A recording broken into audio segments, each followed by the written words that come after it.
स्वेन सदा निरस्तकुहकं सत्यं परं धीमहि निगमकल्पतरोर्गलितं फलं शुकमुखादमृतद्रवसंयुतं पिबत भागवतं रसमालयं मुहुरहो रसिकाः भुवि भावुकाः अशेषवाग्जाड्यमलापहन्त्रे नवं नवं स्पष्टसुवाक्प्रदायिनि ममेह जिह्वाग्रसुरङ्गनर्तकी भव प्रसन्ना वदने च मे श्रीः धर्मविज्ञानवैराग्यपरमैश्वर्यशालिनः आनन्दतीर्थभगवत्पादान् वन्दे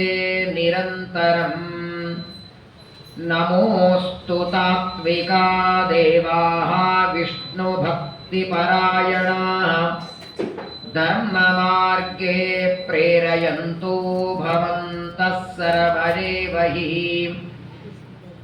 नौमिन्यायसुधादिग्रज्जयमुनीन् श्रीपादराट्सन्मणीन् व्यासार्यान् विविधागमाब्धिविहरान् श्रीवादिराजानपि वन्दे हंसवनान् रघुत्तमगुरून् वैदग्धवारान्निधीन् श्रीसत्यव्रतराघवेन्द्रमुनिपान् सद्बोधसत्यानपान् आपादमौलिपर्यन्तं गुरूणामाकृतिं स्मरेत् तेन विघ्नाः प्रणश्यन्ति सिद्ध्यन्ति च मनोरथाः श्रीगुरुभ्यो नमः। मैत्रेय उवाच प्रजापतेर्दुहितरं शुंशुमारस्य वै ध्रुवः उपयेमे भ्रमिं नाम तत्सुतौ कल्पवत्सरौ। ಶ್ರೀ ಗುರುಭ್ಯೋ ನಮಃ. ಶ್ರೀಮದ್ಭಾಗವತದ 4ನೇ ಸ್ಕಂದದಲ್ಲಿ ಧ್ರುವರಾಜರ ಚರಿತ್ರೆಯನ್ನು ನಿನ್ನೆ ದಿವಸ ಶ್ರವಣ ಮಾಡಿದ್ದೇವೆ. ಸ್ವಯಂಭುವ ಮನುವಿನ ಇಬ್ಬರು ಗಂಡು ಮಕ್ಕಳಲ್ಲಿ ಸಣ್ಣವ ಕಿರಿಯವನಾದ ಉತ್ತಾನಪಾದನ ಚರಿತ್ರೆಯನ್ನ ಶುಕಾಚಾರ್ಯರು ವಿಸ್ತಾರವಾಗಿ ನಿರೂಪಣೆ ಮಾಡುವಾಗ ಉತ್ತಾನಪಾದನಿಗೆ ಇಬ್ಬರು ಮಡದಿಯರು, ಇಬ್ಬರಲ್ಲಿಯೂ ಒಂದೊಂದು ಗಂಡು ಮಕ್ಕಳಾಗಿದ್ದಾರೆ. ಸುರುಚಿಯ ಮಗ ಉತ್ತಮ, ಸುನೀತಿಯ ಮಗ ಧ್ರುವರಾಜರು. ತಂದೆಯ ತೊಡೆಯ ಮೇಲೆ ಕೂಡಬೇಕು ಅಂತ ಹೊರಟ ಧ್ರುವರಾಜರಿಗೆ ಮಲತಾಯಿ ಸುರುಚಿ ಅವಮಾನ ಮಾಡಿ ಅರಣ್ಯಕ್ಕೆ ಕಳಿಸ್ತಾಳೆ. 5.5 ತಿಂಗಳು ಅರಣ್ಯದಲ್ಲಿ ಅತ್ಯಂತ ಕಠಿಣವಾದ ತಪಸ್ಸು ಮಾಡುತ್ತಾರೆ ಧ್ರುವರಾಜರು. ಆ ವಯಸ್ಸಿನ ಹುಡುಗರು ಮಾಡಲಿಕ್ಕಾಗದಿರೋ 7-8 ವರ್ಷದ ಮಕ್ಕಳು ಒಂದು ದಿನ ಅಲ್ಲ 2 ಗಂಟೆ ಉಪವಾಸ ಇರಲಿಕ್ಕೆ ಸಾಧ್ಯವಾಗಲ್ಲ. ಅಂಥದ್ರೊಳಗೆ ಕೇವಲ ಮೊದಲನೇ ತಿಂಗಳು 3 ದಿನ ಉಪವಾಸ ಮಾಡಿ ಒಂದು ಹಣ್ಣು ತಿಂತಿದ್ರು. 2ನೇ ತಿಂಗಳು 6 ದಿನ ಉಪವಾಸ ಮಾಡಿ ಒಂದು ಮುಷ್ಟಿ ಒಣಗಿದ ಎಲೆಗಳು. 3ನೇ ತಿಂಗಳು 9 ದಿನ ಉಪವಾಸ ಮಾಡಿ ಒಂದು ಬೊಗಸೆ ನೀರು. 4ನೇ ತಿಂಗಳು 12 ದಿನ ಉಪವಾಸ ಮಾಡಿ ಅಂತ ಗಾಳಿ ಕುಡಿಬೇಕು. 5ನೇ ತಿಂಗಳು ಅದನ್ನು ಬಿಟ್ಟಿದ್ದಾರೆ. 5.5 ತಿಂಗಳು ಅತ್ಯಂತ ಕಠಿಣವಾದ, ಮೈ ಮೇಲೆ ಎಚ್ಚರವೇ ಇಲ್ಲ, ಅಷ್ಟು ಕಠಿಣವಾದ ತಪಸ್ಸು ಮಾಡ್ತಾರೆ. ಸಾಕ್ಷಾತ್ ಪರಮಾತ್ಮ ಧ್ರುವರಾಜರಿಗೆ ಅನುಗ್ರಹ ಮಾಡುವುದಕ್ಕೆ ಶಂಖಚಕ್ರ ಗದಾಪದ್ಮ ಧಾರಣ ಮಾಡಿ ಯಾವ ಮಧುವನದಲ್ಲಿ ಧ್ರುವರಾಜರು ತಪಸ್ಸು ಮಾಡುತ್ತಿದ್ದಾರೆ ಅಲ್ಲಿಗೆ ಪ್ರತ್ಯಕ್ಷವಾಗಿ ಪರಮಾತ್ಮ ದರ್ಶನವನ್ನು ಕೊಟ್ಟಿದ್ದಾರೆ. ಭಗವಂತನ ದರ್ಶನದಿಂದ ಆನಂದ ಭರಿತವಾಗಿ ಕಣ್ಣೊಳಗೆ ಆನಂದ ಭಾಷ್ಪಗಳು ಬರ್ತಾ ಇವೆ. ಧ್ರುವರಾಜರಿಗೆ ಪರಮಾತ್ಮನನ್ನ ಸ್ತೋತ್ರ ಮಾಡ್ತಾರೆ.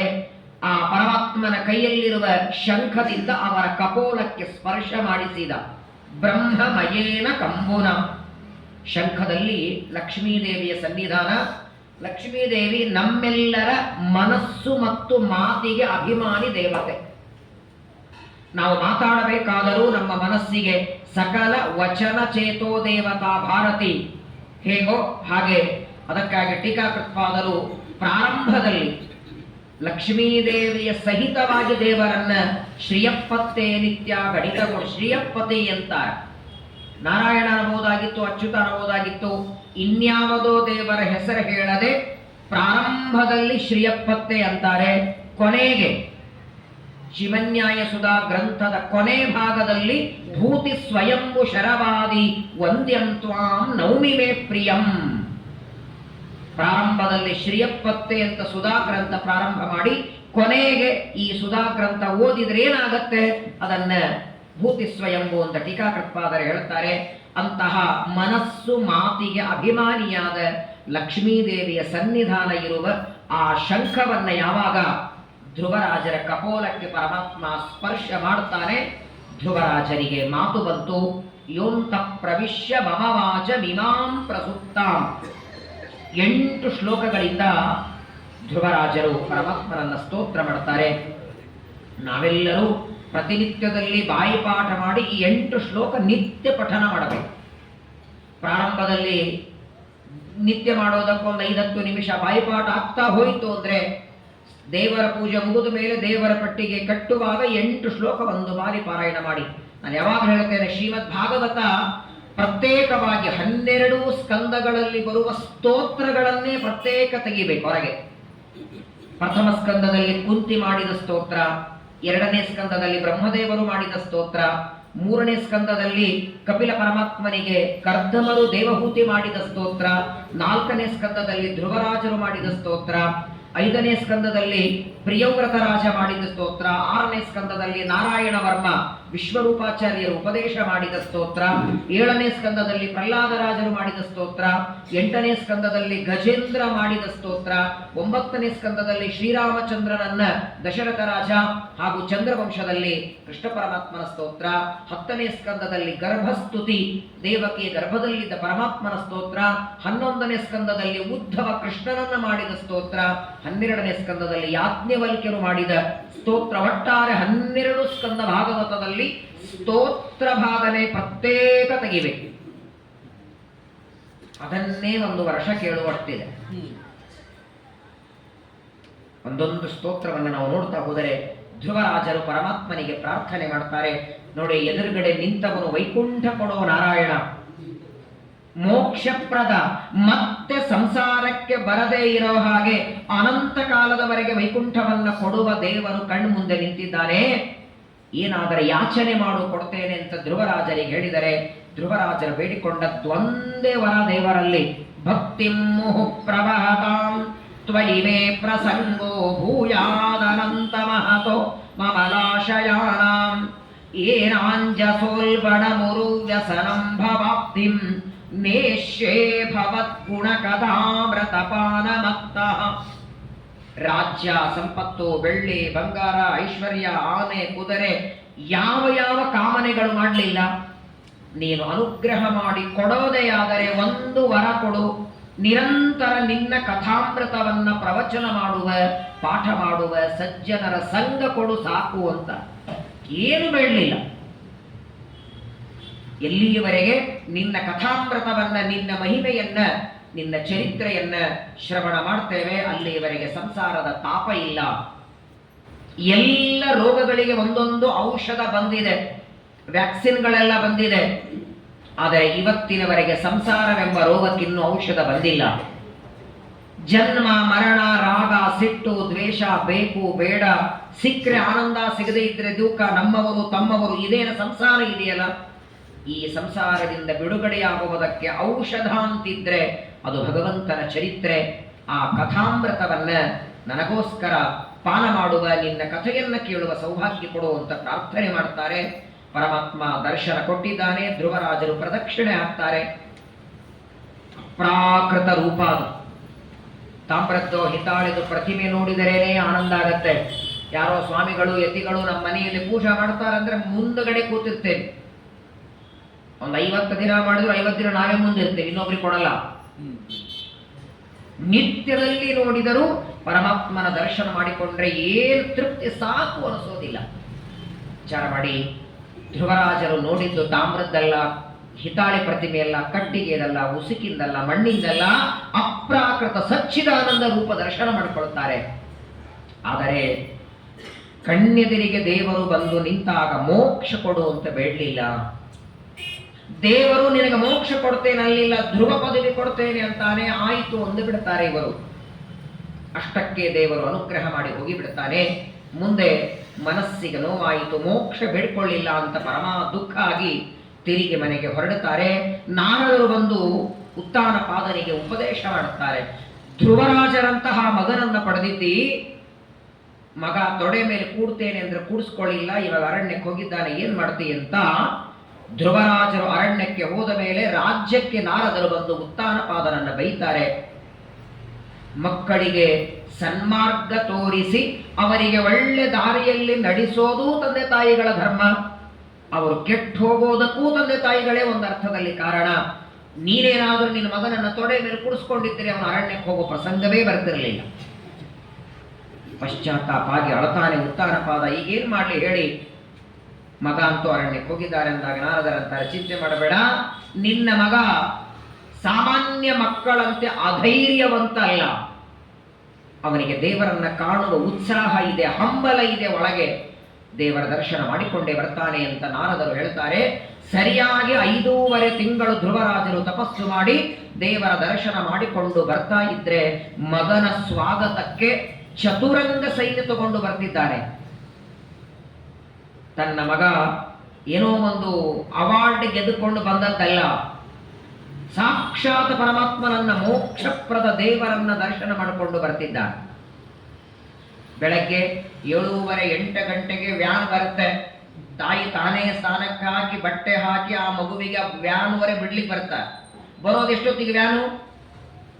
12:30, 1-2 ಅಷ್ಟಕ್ಕೆ ತಾಯಿ ಕಾಯ್ತಿರ್ತಾಳ, ಮಗು ಬರುತ್ತಾ.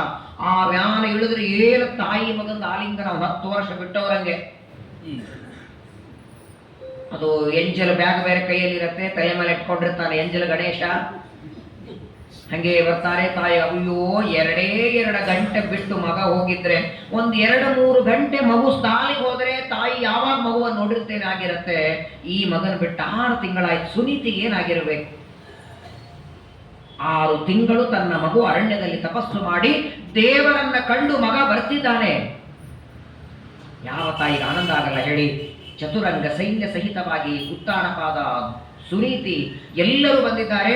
ಅರಣ್ಯದಿಂದ ಬರುವ ಧ್ರುವರಾಜನಿಗೆ ಸ್ವಾಗತ ಮಾಡ್ತಾರೆ. ಆನೆಯ ಮೇಲೆ ಅಂಬಾರೆ ಹಾಕಿ ಕೂಡಿಸಿದರಂತೆ ಮಗನಿಗೆ. ವೈಭವದ ಮೆರವಣಿಗೆ. ತೊಡೆ ಮೇಲೆ ಕೂಡೋದಕ್ಕೆ ಒಪ್ಕೊಳ್ಳಿರ್ಲಿಲ್ಲ ನೋಡಿ. ದೇವರ ದರ್ಶನ ಮಾಡಿಕೊಂಡು ಬಂದರೆ ಆನೆ ಮೇಲೆ ಕೂತ್ಕೊಂಡು ಬರ್ತಿದ್ದಾರೆ. ಆದರೆ ಧ್ರುವರಾಜರು ತಪಸ್ಸು ಮಾಡಿ ಬಂದ ಮೇಲೆ ಮೊದಲು ನಮಸ್ಕಾರ ಮಾಡಿದ್ದು ಮಲತಾಯಿಗೆ, ಸುರುಚಿಗೆ ಮೊದಲು ನಮಸ್ಕಾರ ಮಾಡ್ತಾರೆ. ಆ ನಂತರ ತಾಯಿಗೆ, ತಂದೆಗೆ ಮಾಡ್ತಾರೆ. ಮಲತಾಯಿಗಂತಾರೆ, ಅವತ್ತು ನೀನು ಬೈದ 2 ಮಾತು ಇವತ್ತು ನಾನು ದೇವರನ್ನ ಕಂಡು ಬರುವಂತೆ ಮಾಡಿ. ಕೆಲವು ಬಾರಿ ನಮ್ಮ ಜೀವನದಲ್ಲಿ ಯಾರೋ ಬೈದಿರ್ತಾರೆ, ಆ ಬೈದ 2 ಮಾತುಗಳೇ ನಮ್ಮ ಜೀವನದ ಟರ್ನಿಂಗ್ ಪಾಯಿಂಟ್ ಆಗಿರತ್ತೆ. ಅವರಷ್ಟು ಅಂತಿದ್ದಾರಲ್ಲಪ್ಪ, ಒಂದ್ಸಲ ಹೋಗಿ ಬರೋಣ. ಒಬ್ಬ ವ್ಯಕ್ತಿಯ ಮಾತುಗಳನ್ನ ನೀವು ಬೈದಿದ್ದಾರೆ ಅನ್ನೋದಕ್ಕಿಂತ ನಮ್ಮ ಒಳ್ಳೆಯದಕ್ಕೆ ಹೇಳಿದ್ದಾರೆ ಅಂತ ಉಪಯೋಗಿಸಿಕೊಂಡ್ರೆ ಉದ್ಧಾರವಾಗತ್ತೆ ಅನ್ನೋದಕ್ಕೆ ಧ್ರುವರಾಜರು ಸುರುಚಿಗೆ ಮೊದಲು ನಮಸ್ಕಾರ ಮಾಡ್ತಾರೆ. ಉತ್ತಾನಪಾದನಿಗೆ ಒಂದು ಕಡೆಗೆ ಆನಂದ, ಧ್ರುವರಾಜರಂತ ಮಗ ಇದ್ದಾನೆ. ಆದರೆ ತಡ ಮಾಡಲಿಲ್ಲ. ಅರಣ್ಯದಿಂದ ಧ್ರುವರಾಜರು ಬಂದ ಮೇಲೆ ಅವರಿಗೆ ಪಟ್ಟಾಭಿಷೇಕ ಮಾಡಿ ಸಮಗ್ರವಾದ ರಾಜ್ಯವನ್ನ ಮಗನಿಗೆ ಒಪ್ಪಿಸಿದ. 2 ಮಡದಿಯರನ್ನ ಕರ್ಕೊಂಡು ಅರಣ್ಯಕ್ಕೆ ಹೊರಟು ಬಿಟ್ಟ ಉತ್ತಾನಪಾದ. ಆದರೆ ಸುನೀತಿ ಹೇಳ್ತಾಳೆ, ನಾನು ಬರೋದಿಲ್ಲ ಅಂತಾಳೆ. ನನ್ನ ಮಗನ್ ಬಿಟ್ಟು ನಾನು ಬರೋದಿಲ್ಲ, ಅರಣ್ಯಕ್ಕೆ ಇನ್ನೊಬ್ಬ ಸುರುಚಿಯ ಜೊತೆಗೆ ನೀವು ಹೊರಡಿ, ಮಗನ ಜೊತೆಗೆ ಇಲ್ಲೇ ಇರ್ತೇನೆ. ಉತ್ತಾನಪಾದ ರಾಜ ಮಾತ್ರ ಅರಣ್ಯಕ್ಕೆ ಹೊರಡುತ್ತಾನೆ. ಯಾವ ತಾಯಿಗಾದರೂ ಮಗನ ವಿವಾಹ ಮಾಡಬೇಕು ಅಂತ ಅಪೇಕ್ಷೆ. ಧ್ರುವರಾಜರು ತಪಸ್ಸಿನಿಂದ ಬಂದ ಮೇಲೆ ಅವರ ವಿವಾಹ ಮಾಡಬೇಕು. ಸಾಕ್ಷಾತ್ ಪರಮಾತ್ಮ ಎಲ್ಲರ ಆಯುಷ್ಯವ ಶಿಂಶುಮಾರದೇವ ಸಲ್ಲೀಲೆಯಿಂದ ತೊಲಗಿಸುವ ವಲ್ಲೆ ನಾನಿವರ ನಿತ್ಯ ಮುತ್ತೈದೆ ಎಂದು ಬಲ್ಲವರು ಎನ್ನ ಕರೆಯುವರು. ಅಧಿರಾಜರಂತಾರಲ್ಲ, ತಿಥಿ ವಾರ ನಕ್ಷತ್ರ ಯೋಗ ಕರಣ ಸಂವತ್ಸರ ಅಯನ ಮಾಸ ಪಕ್ಷ ಋತು ಇದಕ್ಕೆಲ್ಲ ಕಂಟ್ರೋಲ್ ಮಾಡೋ ವ್ಯಕ್ತಿನೇ ಶಿಂಶುಮಾರ. ಚೇಳಿನ ಆಕಾರದಲ್ಲಿದ್ದ,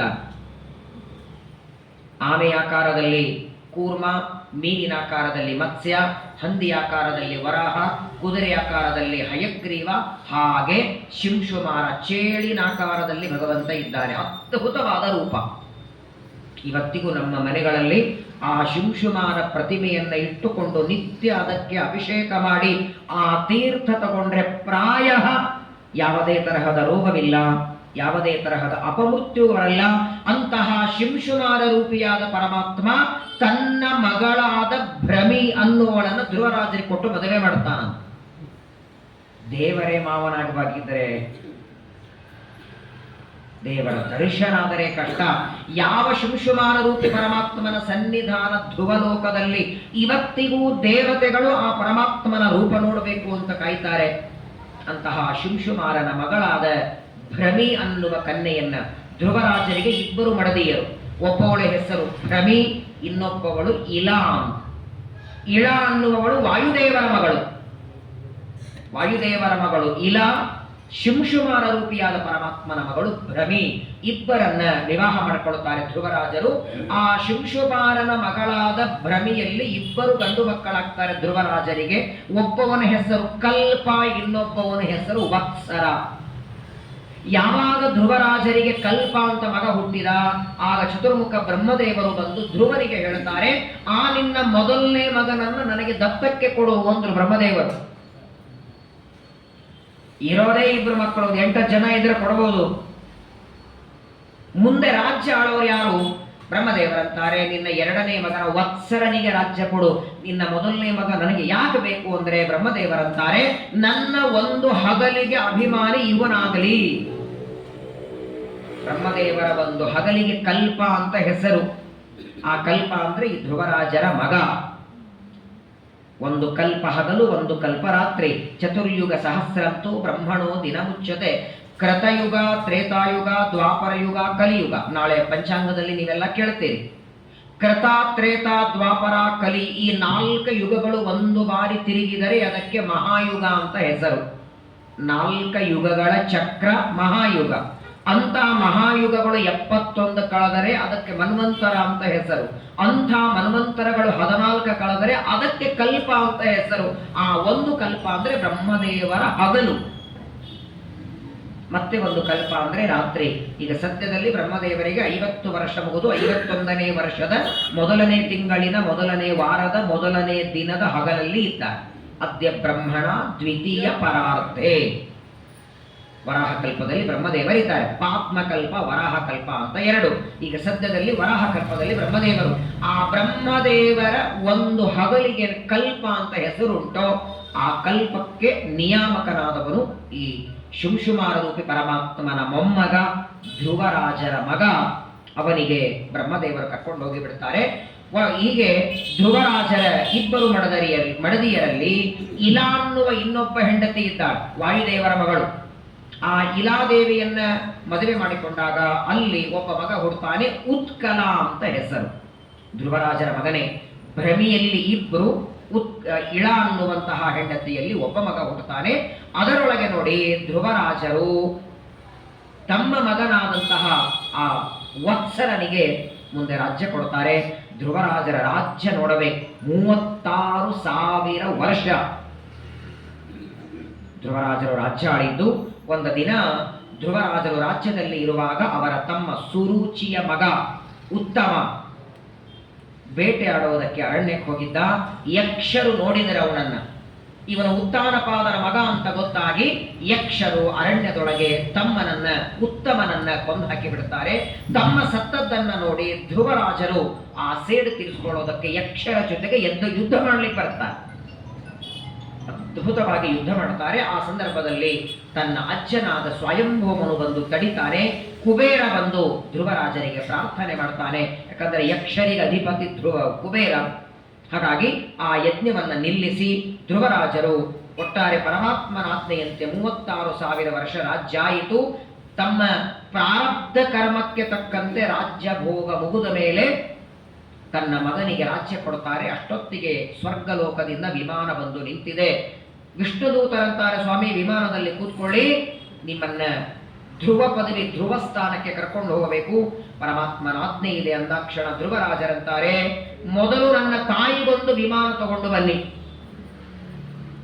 ನನಗೆ ಸಾಧನ ಶರೀರ ಕೊಟ್ಟು ಸಾಧನ ಮಾರ್ಗದಲ್ಲಿ ನಡೆಸಿ ನಾನು ದೇವರ ದರ್ಶನ ಮಾಡಿಕೊಂಡು ಬರೋದಕ್ಕೆ ನನಗೆ ಪ್ರೋತ್ಸಾಹ ಕೊಟ್ಟು ಆಶೀರ್ವಾದ ಮಾಡಿ ಹರಿಸಿದವಳೇ ನನ್ನ ತಾಯಿ, ಅವಳನ್ನು ಬಿಟ್ಟು ನಾನು ಬರೋದಿಲ್ಲ ಅಂತ ಧ್ರುವರಾಜರಂದ್ರೆ ವಿಷ್ಣುದೂತರಂತಾರೆ, ನಿನ್ನಂತಹ ಒಬ್ಬ ಸಾತ್ವಿಕನಾದ ಮಗನಿಗೆ ಜನ್ಮ ಕೊಟ್ಟಿದ್ದಾಳೆ, ನೀನು ಹೇಳಿದ ಮೇಲೆ ವಿಮಾನ ತರೋದಲ್ಲ, ನೋಡು ನಿನಗಿಂತ ಮೊದಲೇ ಹೊರಟಿದ್ದಾಳೆ ನಿನ್ನ ತಾಯಿ, ಆಕಾಶ ಕಡೆ ನೋಡು ಅಂತ ತೋರಿಸ್ತಾರೆ. ಆಲ್ರೆಡಿ ಸುನೀತಿಯನ್ನ ವಿಷ್ಣುದೂತರು ವಿಮಾನದಲ್ಲಿ ಕೂಡಿಸ್ಕೊಂಡಿದ್ದಾರೆ. ಆ ಧ್ರುವರಾಜರು ತಮ್ಮ ತಾಯಿಯ ಜೊತೆಗೆ ಹೊರಡುತ್ತಾರೆ. ಎಲ್ಲಿಗೆ? ಯಾವ ಧ್ರುವಲೋಕದಲ್ಲಿ ಇವತ್ತಿಗೂ ಶಿಂಶುಮಾನ ರೂಪಿಯಾದ ಪರಮಾತ್ಮನ ಸನ್ನಿಧಾನ ನೋಡಿ. ಗಂಗೆ ಭೂಮಿಗೆ ಬಂದದ್ದು ಹೇಗೆ ಮುಂದೆ ಪಂಚಮಸ್ಕಂದಲ್ಲಿ ಬರುತ್ತೆ. ತತ್ರ ಭಗವತಃ ಸಾಕ್ಷಾತ್ ಯಜ್ಞಲಿಂಗಸ್ಯ ವಿಷ್ಣೋರ್ ವಿಕ್ರಮತಃ ವಾಮಪಾದಾಂಗುಷ್ಟನಕ ನಿರ್ಭಿನ್ನೋದ್ವಾಂಡ ಕಟಾಹ ವಿವರೇಣ ಅಂತಃಪ್ರವಿಷ್ಟಾಯ ಬಾಹ್ಯ ಜಲಧಾರಾ ತಚ್ಚರಣ ಪಂಕಜ ಅವನೇಜನ ಅರುಣ ಕಿಂಜಲ್ಕ ಉಪರಂಜಿತ. ಆ ಭಾಗೀರಥಿ ಗದ್ಯ ನಾವು ಕೇಳ್ತೀವಲ್ಲ, ಬ್ರಹ್ಮದೇವರು ಯಾವಾಗ ಪರಮಾತ್ಮ ದಾನ ಬೇಡುವುದಕ್ಕೆ ಹೋಗ್ತಾನೆ ಬಲಿರಾಜನ ಹತ್ರ, ದಾನ ಬೇಡಿದ್ದು ವಾಮನನಾಗಿ, ದಾನ ತಗೊಂಡದ್ದು ತ್ರಿವಿಕ್ರಮನಾಗಿ, ಎಡಗಾಲು ಮೇಲೆ ಹೋಯಿತು. ಎಷ್ಟು ಮೇಲೆ? ಭೂಲೋಕದ ಮೇಲೆ ಭುವರಲೋಕ, ಸ್ವರ್ಗಲೋಕ, ಜನೋಲೋಕ, ತಪೋಲೋಕ, ಮಹರ್ಲೋಕ, ಸತ್ಯಲೋಕ. ಸತ್ಯಲೋಕದ ಮೇಲೆ ಶ್ವೇತದ್ವೀಪ, ಅನಂತಾಸನ, ವೈಕುಂಠ. ಅದರ ಮೇಲೆ ಬ್ರಹ್ಮಾಂಡದ ಟೇರಸ್ಸು ಕಟಾಹ. ಬ್ರಹ್ಮಾಂಡ 50 ಕೋಟಿ ಯೋಜನೆ ಇದ್ರೆ ಬ್ರಹ್ಮಾಂಡದ ಟೇರಸ್ಸು ಡಬಲ್. 100 ಕೋಟಿ ಯೋಜನ ವಿಸ್ತೀರ್ಣವಾದ ಬ್ರಹ್ಮಾಂಡದ ಕಟಾಹ ಆ ಪರಮಾತ್ಮನ ಹೆಬ್ಬರಳಿನ ಉಗುರಿನ ತುದಿಯಿಂದ ಒಡಿತನು. ಏನ್ ವಿಚಿತ್ರ ನೋಡಿ, ಉಗುರಿನಿಂದ ಎಂದಾದ್ರೂ ಒಡೆಯತ್ತಾ? ಕೈಗಳ ಉಗುರಿನಿಂದ ಹಿರಣ್ಯಕಶ್ಯಪುವಿನ ಸಂಹಾರ ಮಾಡಿ ತೋರಿಸ್ತಾನೆ. ಕಾಲಿನ ಉಗುರಿನಿಂದ ಬ್ರಹ್ಮಾಂಡದ ಕಟಾಹ ಒಡೆದು ಹೊರಗಿದ್ದ ನೀರು ಬಂತು. ಯಾಕಂದ್ರೆ ಬ್ರಹ್ಮಾಂಡದ ಆಚೆ 9 ಆವರಣಗಳಿವೆ. ಪೃಥ್ವಿ, ಅಪತೇಜ, ವಾಯು, ಆಕಾಶ, ಪಂಚಭೂತಗಳ ಆವರಣ. ಆ ಬ್ರಹ್ಮಾಂಡದ ಹೊರಗಿರುವ ನೀರು ಒಳಗೆ ಬಂತು. ಆ ನೀರನ್ನ ಚತುರ್ಮುಖ ಬ್ರಹ್ಮದೇವರು ಕಮಂಡಲದಲ್ಲಿ ತುಂಬಿಕೊಂಡು ಪರಮಾತ್ಮನ ಪಾದ ತೊಳಿತಾರೆ. ಅದು ಮೊಟ್ಟ ಮೊದಲು ಬಿದ್ದದ್ದು ಬ್ರಹ್ಮದೇವರ ಮನೆ ಮೇಲು ಪರ್ವತ ಮೇಲೆ ಇದೆ, ಶತಕೋಟಿ ಎಂದು.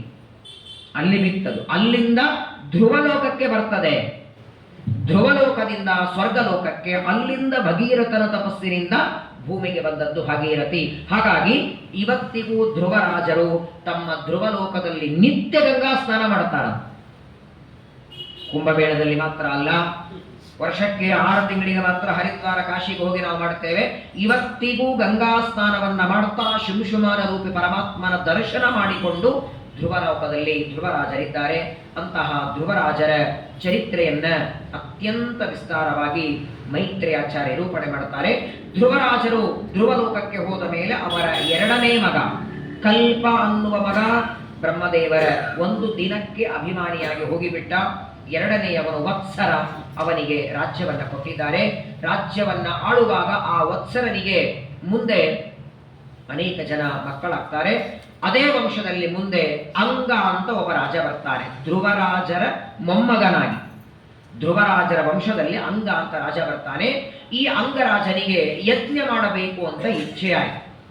ಹಿಂದಿನ ಕಾಲದಲ್ಲಿ ಯಜ್ಞವನ್ನ ಮಾಡುವುದಕ್ಕೆ ಪುರೋಹಿತರನ್ನ, ಆಚಾರ್ಯರನ್ನ ಕರೆಸಿ ಏನೇನು ಯಜ್ಞಕ್ಕೆ ಬೇಕಾದಂತೆ ಸಾಮಗ್ರಿಗಳೆಲ್ಲ ಸಿದ್ಧ ಮಾಡಿಕೊಂಡು ಒಳ್ಳೆ ಮಂತ್ರಪೂರ್ವಕವಾಗಿ ವಸಿಷ್ಠರು ಪುರೋಹಿತರಾಗ ಅಂಗರಾಜ ಸ್ವರ್ಗವನ್ನ ಪಡಿಬೇಕು, ಒಂದು ಯಜ್ಞವನ್ನ ಮಾಡಿ ಅಂತಾನೆ. ಯಜ್ಞಕ್ಕಾಗಿ ಎಲ್ಲ ಪದಾರ್ಥಗಳ ಸಿದ್ಧ ಆಗಿದೆ. ಆಹುತಿ ಹಾಕಬೇಕಾದ ದ್ರವ್ಯಗಳು ಸಿದ್ಧ ಇದೆ. ಯಜ್ಞಕ್ಕಾಗಿ ಬೇಕಾಗುವ ಪಾತ್ರೆಗಳು, ಹೂವ, ತುಳಸಿ. ಇನ್ನೇನು ಯಜ್ಞ ಪ್ರಾರಂಭ ಮಾಡಬೇಕು. ಮಂತ್ರಪೂರ್ವಕವಾಗಿ ಋತ್ವಿಜರು ಆಹುತಿಗಳನ್ನು ಕೊಡ್ತಾ ಇದ್ದಾರೆ. ಆದರೆ ಯಾವ ದೇವತೆಗಳ ಹೆಸರಿನಿಂದ ಆಹುತಿ ಕೊಟ್ಟರೂ ದೇವತೆಗಳು ಬರಲೇ ಇಲ್ಲ. ಇಂದ್ರ ಯಸ್ವಾಹ ಅಂದಾಗ ಇಂದ್ರ ಬರಬೇಕು. ಇವಾಗ ನಾವೆಲ್ಲ ಯಜ್ಞ ಕುಂಡದಲ್ಲಿ ಆಹುತಿ ಹಾಕ್ತೇವೆ. ಅಗ್ನಿಯಲ್ಲಿ ಹೋಮ ಯಾಕೆ ಅಂದ್ರೆ ಅಗ್ನಿರವೈ ದೇವಾನಾಂ ಅವಮಃ, ದೇವತೆಗಳಲ್ಲಿ ಅತ್ಯಂತ ಸಣ್ಣವನು ಅಗ್ನಿ. ನಾವು ಅಗ್ನಿಯಲ್ಲಿ ಮಾಡುವ ಆಹುತಿಗಳು ದೇವತೆಗಳ ಮನೆ ಮನೆಗೆ ಹೋಗಿ ತಲುಪಿಸುವ ಕೆಲಸ ಅಗ್ನಿ ಮಾಡುತ್ತಾನೆ. ಹಾಗಾಗಿ ನೀರಿನಲ್ಲಿ ಹೋಮ ಹೇಳಲಿಲ್ಲ. ಇನ್ಯಾವುದೋ ಪದಾರ್ಥದಲ್ಲಿ ಹೇಳಿಲ್ಲ. ಅಗ್ನಿಯಲ್ಲೇ ಹೋಮ ಮಾಡುವ ಪದ್ಧತಿ ಬಂದದ್ದು. ನಾವು ಕೊಟ್ಟ ಆಹುತಿಗಳನ್ನು ಕೊಡಬೇಕು. ಆದರೆ ಹಿಂದೆ ಅಗ್ನಿಯಲ್ಲಿ ಹೋಮ ಮಾಡೋ ಪ್ರಸಂಗ ಇರಲಿಲ್ಲ.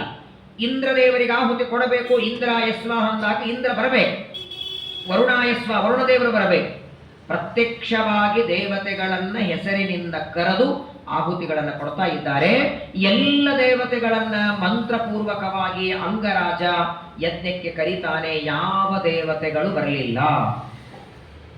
ಎಷ್ಟು ಮಂತ್ರಗಳ ಹೇಳಿದರೂ ದೇವತೆಗಳು ಬರದೇ ಇದ್ದಾಗ ಅಂಗರಾಜ ಯಜ್ಞ ಮಾಡಿಸುವ ಪುರೋಹಿತರಿಗೆ ಕೇಳ್ತಾನೆ, ಏನಾಗಿದೆ, ಯಾಕೆ ಬರ್ತಾ ಇಲ್ಲ? ನಿಮ್ಮ ಮಂತ್ರಗಳಲ್ಲಿ ಏನಾದರೂ ವ್ಯತ್ಯಾಸ ಆಗಿದೆಯಾ? ಸ್ವರಗಳಲ್ಲಿ ವ್ಯತ್ಯಾಸ ಇದೆಯಾ? ಆಹುತಿ ಹಾಕುವ ದ್ರವ್ಯದಲ್ಲಿ ಏನಾದರೂ ವ್ಯತ್ಯಾಸ ಆಗಿದೆಯಾ? ಯಾಕೆ ಬರ್ತಾ ಇಲ್ಲ ದೇವತೆಗಳು? ಒಂದು, ನೀವು ಮಂತ್ರ ಏನೋ ಅಬದ್ಧ ಹೇಳಿರಬೇಕು, ಇಲ್ಲ ಸ್ವರಗಳಲ್ಲಿ ಏನೋ ಹೆಚ್ಚು ಕಡಿಮೆ ಆಗಿರಬೇಕು, ಅಥವಾ ಎಳ್ಳು ತುಪ್ಪ ಅಥವಾ ದೇವತೆಗಳಿಗೆ ಬೇಕಾಗುವ ಆಹುತಿಗಳಲ್ಲಿ ವ್ಯತ್ಯಾಸ ಇರಬೇಕು. ಏನಾಗಿದೆ, ಯಾಕೆ ಬರ್ತಾ ಇಲ್ಲ ಅಂತ ಪುರೋಹಿತರಿಗೆ ಕೇಳಿದರೆ ಆಗ ಅವರಂತಾರೆ, ನೋಡಪ್ಪ ಏನೂ ಸಮಸ್ಯೆ ಇಲ್ಲ, ಮಂತ್ರಗಳು ಸರಿಯಾಗಿ ಉಚ್ಚಾರ ಮಾಡ್ತಾ ಇದ್ದೇವೆ, ಆಹುತಿ ದ್ರವ್ಯನೂ ಸರಿಯಾಗೇ ಇದೆ. ಮತ್ತೆ ಇಂದ್ರಾಯಸ್ವ ಅಂದಾಗ ಯಾಕೆ ಇಂದ್ರ ಬರ್ತಾ ಇಲ್ಲ? ನನ್ನ ಯಜ್ಞಕ್ಕೆ ದೇವತೆಗಳು ಯಾಕೆ ಬರ್ತಾ ಇಲ್ಲ ಅಂತ ಅಂಗರಾಜ ಕೇಳಿದರೆ ಒಂದೇ ಕಾರಣ ಕೊಡ್ತಾರೆ. ಪುರೋಹಿತರು ಹೇಳ್ತಾರೆ, ನಿನಗೆ ಸಂತಾನ ಇಲ್ಲ. ಸಂತಾನ ಇಲ್ಲದೆ ಇದ್ದ ವ್ಯಕ್ತಿಗಳು ಹೋಮ ಮಾಡಿದರೆ ಅವರ ಆಹುತಿಗಳು ದೇವತೆಗಳು ತಗೊಳ್ಳೋದಿಲ್ಲ. ನರದೇವೇಹ ಭವತಃ ನಾವದ್ಯಂ ಹಿ ಮನಾಸ್ಥಿತಂ ಅಸ್ತೇಕಂ ಪ್ರಾಸ್ತಮ ಅನಘಂ ಯದಿ ಹೇನಕ್ತಮ ಪ್ರಜ. ಜನ್ಮಾಂತರದಲ್ಲಿ ಮಾಡಿದ ಒಂದು ಪಾಪದಿಂದ ನಿನಗೆ ಸಂತಾನವಾಗಿಲ್ಲ, ಮಕ್ಕಳಾಗದೇ ಇದ್ದದ್ದರಿಂದ ನೀನು ಕೊಟ್ಟ ಆಹುತಿಗಳನ್ನ ದೇವತೆಗಳು ತಗೊಳ್ತಿಲ್ಲ. ಅವ್ರದ್ದು ನಿಯಮ ಇದೆ, ದೇವತೆಗಳ ನಿಯಮ. ಹೇಗೆ ಆಕಳ ಹಾಲು ಮಡಿಗೆ ಯಾವುದು ಬರುತ್ತದೆ? ಕರು ಕುಡಿದದ್ದು ಹಾಲು, ಉಚ್ಚಿಷ್ಟಂ. ಕರು ಕುಡಿಯದ ಹೊರತು ಆ ಹಾಲು ದೇವರ ನೈವೇದ್ಯಕ್ಕೆ ಅಭಿಷೇಕಕ್ಕೆ ಬರಲ್ಲ. ಹಂಗೇನೆ ದೇವತೆಗಳು ನಾವು ಕೊಟ್ಟ ಆಹುತಿ ತಗೊಳ್ಳಬೇಕಾದರೆ ಯಜ್ಞ ಮಾಡುವ ಯಜಮಾನನಿಗೆ ಸಂತಾನ ಇರಬೇಕು. ನಿನಗೆ ಮಕ್ಕಳಾಗಿಲ್ಲ, ಆದ್ದರಿಂದ ನಿನಗೆ ನೀನು ಕೊಟ್ಟ ಆಹುತಿಗಳನ್ನು ತಗೊಳ್ತಾ ಇಲ್ಲ ಅಂತ ಯಾವಾಗ ಪುರೋಹಿತರಂತಾರೆ, ಆಗ ಅಂಗರಾಜ ಅಂತ ಅದಕ್ಕೇನಾದರೂ ಉಪಾಯ ಹೇಳಿ. ಹಾಗಾದರೆ ಸಂತಾನ ಇಲ್ಲದೆ ಇದ್ದದ್ದರಿಂದ ದೇವತೆಗಳ ಆಹುತಿ ತಗೊಳ್ತಾ ಇಲ್ಲ ಅಂದ್ರೆ ನನಗೆ ಸಂತಾನ ಆಗೋ ಹಾಗೆ ಮಾಡಿ. ತಥಾ ಸಾಧಯ ಭದ್ರಂತೆ ಆತ್ಮಾನಂ ಸಪ್ರಜಂ ನೃಪ. ಏನಾದರೂ ಉಪಾಯ ಹೇಳಿ. ಸಂತಾನಕ್ಕಾಗಿ ಏನಾದರೂ ಜಪ ಮಾಡಬೇಕೋ, ಹೋಮ ಮಾಡಬೇಕೋ, ಯಜ್ಞ ಮಾಡಬೇಕೋ, ದಾನ ಮಾಡಬೇಕೋ, ಯಾವ ಉಪಾಯದಿಂದ ಸಂತಾನವಾಗತ್ತೆ ಹೇಳಿ, ಅದನ್ನ ಮಾಡೋಣ. ಅದರಿಂದ ದೇವತೆಗಳು ಬಂದು ನನ್ನ ಯಜ್ಞದಲ್ಲಿ ಆಹುತಿ ತಗೊಳ್ತಾರೆ ಅಂತ ಅಂದ್ರೆ ಆಗ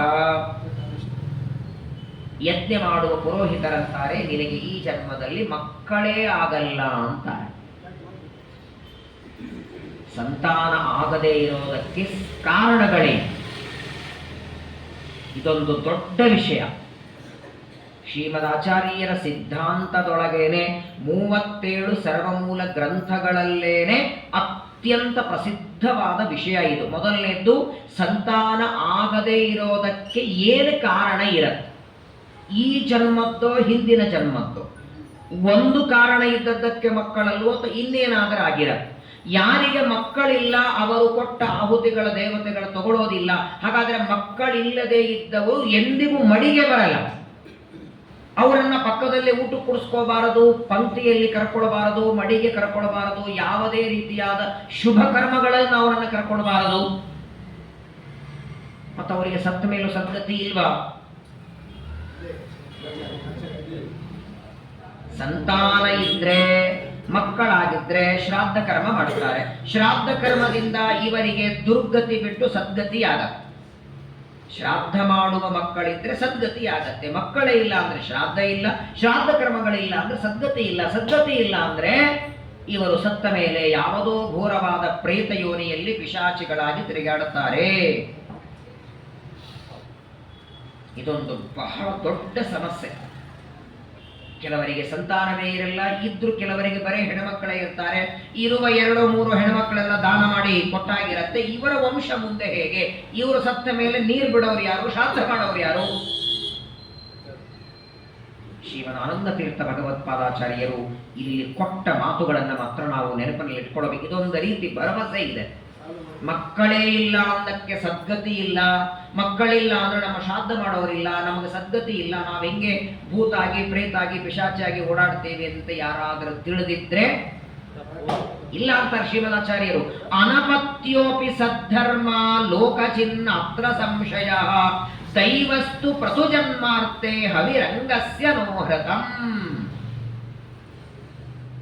ಇದೊಂದು ಮಾತು ನಮಗೆ ಭರವಸೆ ಕೊಡೋದು.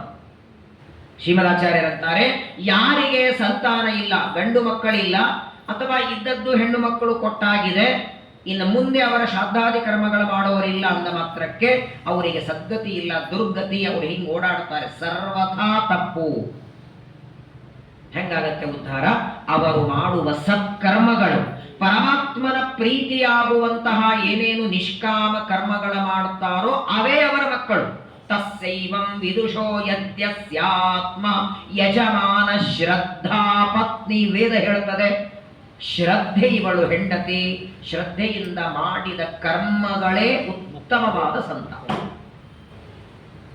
ಕೆಲವರಿಗೆ ಮಕ್ಕಳಿದ್ದು ಲಾಭ ಇರಲ್ಲ, ಮಾತು ಕೇಳಲ್ಲ, ಎಲ್ಲೋ ಹೊರದೇಶದಲ್ಲಿ ಇರ್ತಾರೆ, ಸತ್ರು ನೋಡಲ್ಲ, ಮಾತಾಡಿಸೋದಿಲ್ಲ, ಪ್ರೀತಿ ಇಲ್ಲ, ಗೌರವ ಇಲ್ಲ, ಆದರ ಇಲ್ಲ.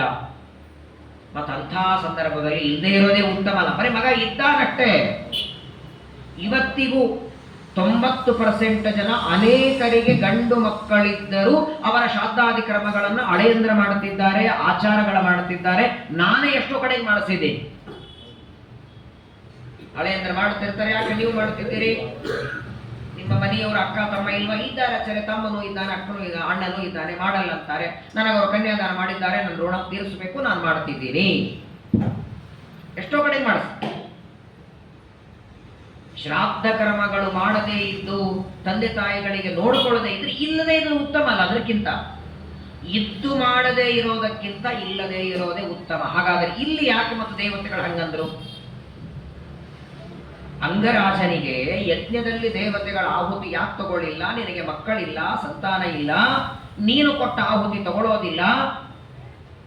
ಇಲ್ಲಿ ದೇವತೆಗಳು ಬರದೇ ಇರೋದಕ್ಕೆ ಕಾರಣ ಅಂಗರಾಜ ಯಜ್ಞ ಮಾಡದೆ ಅಂಗರಾಜನಿಗೆ ಮುಂದೆ ಒಬ್ಬ ಮಹಾ ದುಷ್ಟ ಮಗ ಹುಟ್ಟಬೇಕಾಗಿದೆ. ಆ ದುಷ್ಟನಿಂದ ಮುಂದೆ ಪರಮಾತ್ಮ ಮತ್ತೆ ಅವತಾರ ಮಾಡಿ ಬರಬೇಕಾಗಿದೆ. ಮುಂದೆ ಸಾಕ್ಷಾತ್ ದೇವರೇ ಇದೇ ಅಂಗರಾಜನ ಮೊಮ್ಮಗನಾಗಿ ಬರಬೇಕು ಅನ್ನೋದಕ್ಕಾಗಿ ಇಲ್ಲಿ ಮಾತ್ರ ದೇವತೆಗಳು ಆಹುತಿಯನ್ನು ಸ್ವೀಕಾರ ಮಾಡಲಿಲ್ಲ. ಆದರೆ ಕಾರಣ ಏನು? ಹಾಗಾದರೆ ಇದು ಅಂಗರಾಜನ ಕಥೆ ಬಿಡಿ, ನಮ್ಮಲ್ಲೇನೆ, ನಮ್ಮ ಬಳಗದವರೆಲ್ಲೋ ಮಕ್ಕಳಿಗೋ ಯಾರಿಗೋ ಮದುವೆಯಾಗಿ ಅನೇಕರಿಗೆ ಅನೇಕ ವರ್ಷಗಳಾದರೂ ಮಕ್ಕಳಾಗಿರೋದಿಲ್ಲ. ಅದಕ್ಕೆ ಕಾರಣ ಏನು? ಈ ಜನ್ಮದ್ದೋ ಜನ್ಮಾಂತರದ್ದೋ? ಜನ್ಮಾಂತರದ್ದಾದ್ರೆ ಏನು ಮಾಡಿರಬೇಕು? ಏನು ಆಗದ್ದಕ್ಕೆ ಮಕ್ಕಳಾಗಿರಲ್ಲ. ಅದೊಂದೇ ಗೊತ್ತಿರೋದು ಎಲ್ಲರಿಗೆ. ಜನ್ಮಾಂತರದಲ್ಲಿ ಅಲ್ಲ, ಪಿತೃದೋಷ ಅದು ಈಗಿರೋದು. ಪಿತೃದೋಷ ಅಂದ್ರೆ ಏನು? ಪಿತೃದೋಷ ಅಂದ್ರೆ ಏನು? ಪಿತೃದೋಷಕ್ಕೂ ನಮ್ಮ ಮಕ್ಕಳಿಗೆ ಮಕ್ಕಳ ಆಗದಿರೋದಕ್ಕೂ ಲಿಂಕ್ ಏನು? ಪಿತೃದೋಷ ಅಂದ್ರೆ ಏನು? ಮೊದಲು ಪಿತೃದೋಷ ಶಬ್ದಕ್ಕರ್ಥ ಏನು? ಪಿತೃಗಳ ಕೋಪ ಅಂತ ಅರ್ಥನೋ, ಪಿತೃಗಳ ಶಾಪ ಅಂತ ಅರ್ಥನೋ? ಪಿತೃದೋಷ ಶಬ್ದಕ್ಕೆ ಪಿತೃಗಳ ಶಾಪ ಅಂತನೋ, ಪಿತೃಗಳ ಸಿಟ್ಟು ಅಂತನೋ? ಶಾಪ ಅಂತ ಆದ್ರೆ ಪಿತೃಗಳ ಶಾಪ ಕೊಟ್ರಿ ಯಾಕೆ? ಏನ್ ತಪ್ಪು ಮಾಡಿವಿ ನಾವು? ಪಿತೃಗಳು ಶಾಪ ಕೊಡೋದಕ್ಕೆ ಅಥವಾ ಪಿತೃಗಳ ಕೋಪ ನಮ್ಮ ಮೇಲೆ ಮಾಡ್ಕೊಳ್ಳೋದು, ಅದೇ ತಾನೇ ಪಿತೃದೋಷ ಅಂದ್ರೆ. ಪಿತೃದೋಷ ಶಬ್ದಕ್ಕೆ ಒಂದ ಪಿತೃಗಳ ಸಿಟ್ಟು ಅಥವಾ ಅವರು ಶಾಪ ಕೊಡೋದು. ಏನ್ ಮಾಡಿರ್ತೀವಿ ತಪ್ಪು ನಾವು? ಶ್ರಾದ್ದ ಕರ್ಮ ಮಾಡಿರಲ್ಲ. ನಾವು ನಮ್ಮ ಪಿತೃಗಳ ಶ್ರಾದ್ದ ಮಾಡದೇ ಇದ್ದದ್ದಕ್ಕೆ ಅವ್ರು ಯಾಕೆ ಶಾಪ ಕೊಡ್ಬೇಕು ನಮಗೆ? ನಾವು ನಮ್ಮ ಪಿತೃಗಳ ಶ್ರಾದ್ದ ಮಾಡದೇ ಇರೋದಕ್ಕೂ ನಮಗ ಮಕ್ಕಳಾಗದಿರೋದಕ್ಕೂ ಏನ್ ಲಿಂಕ್ ಇದೆ ಒಳಗೆ?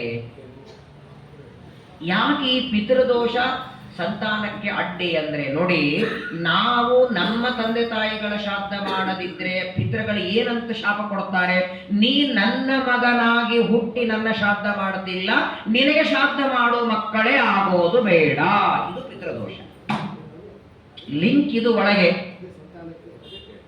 ನೀ ನನ್ನ ಮಗನಾಗಿ ಹುಟ್ಟಿ ನನ್ನ ಶ್ರಾದ್ದಾದಿ ಕರ್ಮಗಳು ಮಾಡ್ತಾ ಇಲ್ಲ ಅಂದ ಮೇಲೆ ಮುಂದೆ ನಿನಗೂ ಶ್ರಾದ್ದ ಕರ್ಮ ಆಗೋದು ಬೇಡ. ಇದು ಇವತ್ತು ಸಂತಾನ ಆಗದೆ ಇರೋದಕ್ಕೆ ಪಿತೃದೋಷ ಒಂದು ಎಲ್ಲರಿಗೂ ಗೊತ್ತಿರೋದು. ಆದರೆ ಮಹಾಭಾರತದಲ್ಲಿ ಭೀಷ್ಮಾಚಾರ್ಯರು ಸಂತಾನ ಆಗದೆ ಇರೋದಕ್ಕೆ ಒಂದು ಲಿಸ್ಟ್ ಕೊಟ್ಟಿದ್ದಾರೆ. ಮಕ್ಕಳಾಗದೆ ಇರೋದಕ್ಕೆ ಪಿತೃದೋಷ ಒಂದೇ ಕಾರಣಲ್ಲ. ಹಿಂದಿನ ಜನ್ಮದಲ್ಲಿ ಯಾವುದೋ ಮಕ್ಕಳನ್ನ ಕೊಂದಿದ್ದ ಪಾಪ ಇದ್ರೆ ಬಾಲಹತ್ಯ, ಅದರಿಂದಲೂ ಈ ಜನ್ಮದಲ್ಲಿ ಸಂತಾನ ಆಗಿರಲ್ಲ. ಗರ್ಭದಲ್ಲಿ ಮಗುವಿದ್ದಾಗಲೇನೆ ಅದು ಹೆಣ್ಣು ಗಂಡು ಅಂತಾಗಲಿ ಅಥವಾ ಅದು ಬೇಡ ಅಂತಾಗಲಿ ಭ್ರೂಣ ಹತ್ಯೆ ಮಾಡಿದ್ರೆ ಆ ಪಾಪದಿಂದಲೂ ಈ ಜನ್ಮದಲ್ಲಿ ಸಂತಾನ ಆಗಲ್ಲ.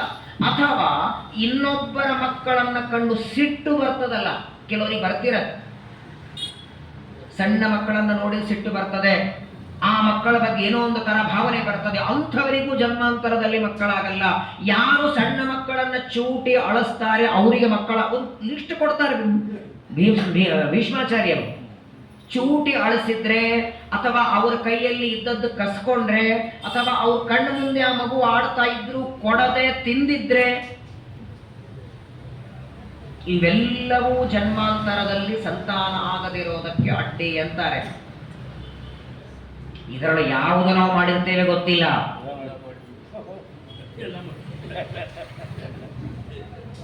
ಯಾವ ಒಂದು ಸಣ್ಣ ತಪ್ಪು ನಡೆದರೂ ಆ ಒಂದು ತಪ್ಪಿನಿಂದ ನೋಡಿ, 25 ಲೀಟರ್ ಹಾಲು ತಂದು ಪಾಯಸ ಮಾಡಿ ಸಣ್ಣ ತಪ್ಪು ಒಂದು ಹನಿ ಲಿಂಬೆಹಣ್ಣು ಹಾಕೋದು. ಹಾಗೆ ಇವತ್ತು ಸಂತಾನ ಆಗದೇ ಇರೋದಕ್ಕೆ ಇದೆಲ್ಲವೂ ಕಾರಣ. ಯಾರೋ ಒಂದು ನಿಮ್ಮನ್ನ ನಾಮಕರಣಕ್ಕೆ ಕರೆದಿರ್ತಾರೆ, ಯಾರದೋ ಮಗುವಿನ ನಾಮಕರಣಕ್ಕೆ ಹೋಗ್ತೀರ, ಆ ಮಗು ಚೆನ್ನಾಗಿ ಗುಂಡು ಗುಂಡಾಗಿರತ್ತೆ, ಏನೋ ಒಂದು ಬಿಡೋದು, ಆ ಮಗುವಿನ ಬಗ್ಗೆ ಏನೋ ಮಾತಾಡೋದು ಅಥವಾ ಆ ಮಗುವಿನ ನೋಡಿ ಆನಂದ ಪಡದೇ ಇರೋದು, ಮಗುವನ್ನ ನೋಡಿ ಅಸಹ್ಯವಾಗಿ ಅವಾಚ್ಯ ಶಬ್ದಗಳಾಡೋದು, ಇದು ಎಲ್ಲವೂ ಜನ್ಮಾಂತರದಲ್ಲಿ ಸಂತಾನಕ್ಕೆ ಅಡ್ಡಿ ಮಾಡ್ತಾನಂತೆ ದೇವರು. ಇದರೊಳಗೆ ಯಾವುದೋ ಒಂದು ಕಾರಣವು ಅದು ನಮ್ಮನ್ನ ಅರ್ಥ ಮಾಡಿಬಿಡುತ್ತದೆ. ಅಥವಾ ಶ್ರಾದ್ದ ಕರ್ಮಗಳಂತೂ ಸರಿನೇ ಸರಿ, ಶ್ರಾದ್ದ ಕರ್ಮಗಳಾಗದಿರೋದು ಇವೆಲ್ಲವೂ ಸಂತಾನಕ್ಕೆ ಪ್ರತಿಬಂಧಕ. ಆದರೆ ಇಲ್ಲಿ ಅಂಗರಾಜನಿಗೆ ಮಾತ್ರ ಮುಂದೆ ಪರಮಾತ್ಮನ ಅವತಾರ ಆಗಬೇಕು, ಅದಕ್ಕಾಗಿ ಇದೊಂದು ದೇವತೆಗಳು ಕೆಲಸ ಮಾಡ್ತಾರೆ. ಹಾಗಾದ್ರೆ ಮುಂದೆ ಏನ್ ಮಾಡ್ಲಿ ಅಂದ ಅಂಗರಾಜ, ಯಜ್ಞ ಅಂತೂ ಮಾಡಬೇಕು. ದೇವತೆಗಳು ಬರೋದು ಹೊರತು ಆಹುತಿ ಅಂತ ತಗೊಳ್ಳಲ್ಲ, ಅವ್ರು ತಗೊಳ್ಳೋದು ಹೊರತು ಯಜ್ಞ ಪೂರ್ಣ ಆಗಲ್ಲ. ಹಾಗಾದ್ರೆ ಒಂದು ಕೆಲಸ ಮಾಡೋಣ, ಪ್ರತ್ಯಕ್ಷವಾಗಿ ದೇವತೆಗಳನ್ನ ಕರೆದು ಅವರಿಗೆ ಆಹುತಿ ಕೊಡಬೇಕಾದ್ರೆ ಮೊದಲು ನಿನಗೆ ಮಕ್ಕಳಾಗಬೇಕು. ನಿನಗೆ ಮಕ್ಕಳಾಗ್ಲಿಕ್ಕೆ ಮೊದಲು ಏನಾದ್ರೂ ಮಾಡೋಣ ಅಂದ್ರು ಪುರೋಹಿತರು. ಏನ್ ಮಾಡೋದು ಮಕ್ಕಳಾಗ್ಲಿಕ್ಕೆ? ಪುತ್ರ ಕಾಮೇಷ್ಟ, ಏನದು ಯಾಗ. ಮತ್ತೆ ಆ ಯಜ್ಞಕ್ಕೆ ಬರಬೇಕು ಬೇಡ ದೇವತೆಗಳು? ಪುತ್ರ ಕಾಮೇಷ್ಟನು ಒಂದು ಯಜ್ಞ ತಾನೆ, ಮತ್ತೆ ಇದೇ ಯಜ್ಞಕ್ಕೆ ಬರ್ತಾ ಇಲ್ಲ, ಮಕ್ಕಳಿಲ್ಲ ಅಂತ ಹೇಳಿ ಈ ಯಜ್ಞಕ್ಕೆ ಬರ್ತಿಲ್ಲ. ಇನ್ನು ಪುತ್ರ ಕಾಮೇಷ್ಟ ಯಾಗ, ಅಕಸ್ಮಾತ್ ಪುತ್ರ ಕಾಮೇಷ್ಟ ಯಾಗಕ್ಕೆ ಅವ್ರು ಬರೋದಾದ್ರೆ ಇದಕ್ಕೆ ಯಾಕೆ ಬರಬಾರ್ದು ಮತ್ತೆ? ಹೌದೋ ಇಲ್ಲ? ಪುತ್ರ ಕಾಮೇಷ್ಟನು ಒಂದು ಯಾಗನೆ, ಮತ್ತೆ ಆ ಯಜ್ಞಕ್ಕೆ ದೇವತೆಗಳು ಬರಬೇಕಲ್ಲ. ಅದಕ್ಕೆ ಪುರೋಹಿತರಂತಾರೆ ಒಂದು ಕೆಲಸ ಮಾಡೋಣ, ಆ ಯಜ್ಞವನ್ನು ಅಗ್ನಿಯಲ್ಲಿ ಮಾಡೋಣ ಅಂದರು. ಪುತ್ರ ಕಾಮೇಷ್ಟಿ ಯಾಗಕ್ಕಾಗಿ ಬೇಕಾಗುವಂತಹ ಆಹುತಿಗಳನ್ನು ಅಗ್ನಿಯಲ್ಲಿ ಸಮರ್ಪಣೆ ಮಾಡೋಣ. ಅಗ್ನಿಯಲ್ಲಿ ದೇವತೆಗಳು ಆಹುತಿಯನ್ನು ತಗೊಂಡು ತೃಪ್ತರಾಗಿ ನಿನಗೆ ಸಂತಾನ ಕೊಡುತ್ತಾರೆ. ಸಂತಾನ ಆದ ಮೇಲೆ ಪ್ರತ್ಯಕ್ಷವಾಗಿ ಕರೆದು ಹೋಮ ಮಾಡೋಣ. ಆಗಲೇ ಇಲ್ಲ, ಅಂಗರಾಜ ಆಗಲೇ ಅಂತಾನೆ. ಸರಿ ಅಂತ ಪುರೋಹಿತರು ಮಂತ್ರಪೂರ್ವಕವಾಗಿ ಮಂತ್ರಗಳಿಂದ ಆಹುತಿ ಹಾಕ್ತಾರೆ. ಆಗ ಯಜ್ಞ ಕುಂಡದಿಂದ ಒಂದು ಅನ್ನದ ಪಾತ್ರೆ ಬಂತು ಹೊರಗೆ.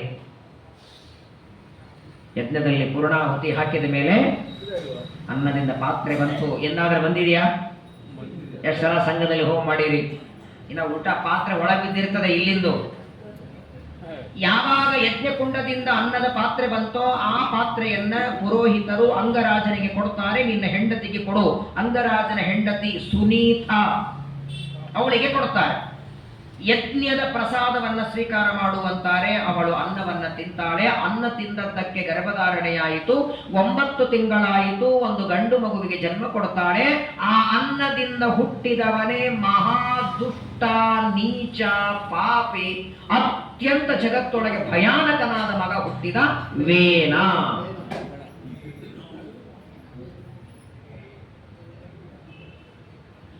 ಒಂದೋ ಎರಡೋ ಪಾಪ ಅಲ್ಲ, ಪಾಪನೇ ಅವನ ಸ್ವರೂಪ ಅಂತೆ. ಇಡೀ ಜಗತ್ತಿನೊಳಗಿರುವ ಎಲ್ಲ ಪಾಪಗಳ ಮೂರ್ತಿ ಅಂದ್ರೆ ವೇನ. ಕಳ್ಳತನ, ಮೋಸ, ವಂಚನೆ, ಹೊಡೆಯೋದು, ದೊಡ್ಡವರ ನಿಂದೆ, ಗುರುಗಳ ನಿಂದೆ, ಶಾಲಿಗ್ರಾಮದ ನಿಂದೆ, ತಂದೆ ತಾಯಿಗಳ ನಿಂದೆ, ಅವಾಚ್ಯ ಮಾತಾಡೋ, ತಿನ್ನಬಾರದು ತಿನ್ನೋದು, ಕುಡಿಬಾರದು, ಎಲ್ಲ ಮಾಡ್ತೀವಿ. ಮತ್ತೊಂದು ಪ್ರಶ್ನೆ ಬರುತ್ತೆ, ಅಲ್ರಿ ಎಲ್ಲಾರು ಪಾಪ ಒಳ್ಳೆ ಮಗ ಆಗ್ಲಿ ಅಂತ ಗುಡಿ ಗುಂಡಾರ ದೇವ್ರ ಹತ್ರ ಹೋಗ್ತಾರೆ. ಅಂಗರಾಜ ಮಾಡಿದ್ದೇನು? ಯಜ್ಞ. ಯಜ್ಞದಿಂದ ದುಷ್ಟಮಗ ಹೆಂಗ್ ಹುಟ್ಟಿದ? ಪ್ರಶ್ನೆ ಬರುತ್ತೋ ಇಲ್ಲ? ಸಂತಾನ ಇರಲಿಲ್ಲ ಅಂತ ಅಂಗರಾಜ ಯಜ್ಞ ಮಾಡ್ತಾನೆ.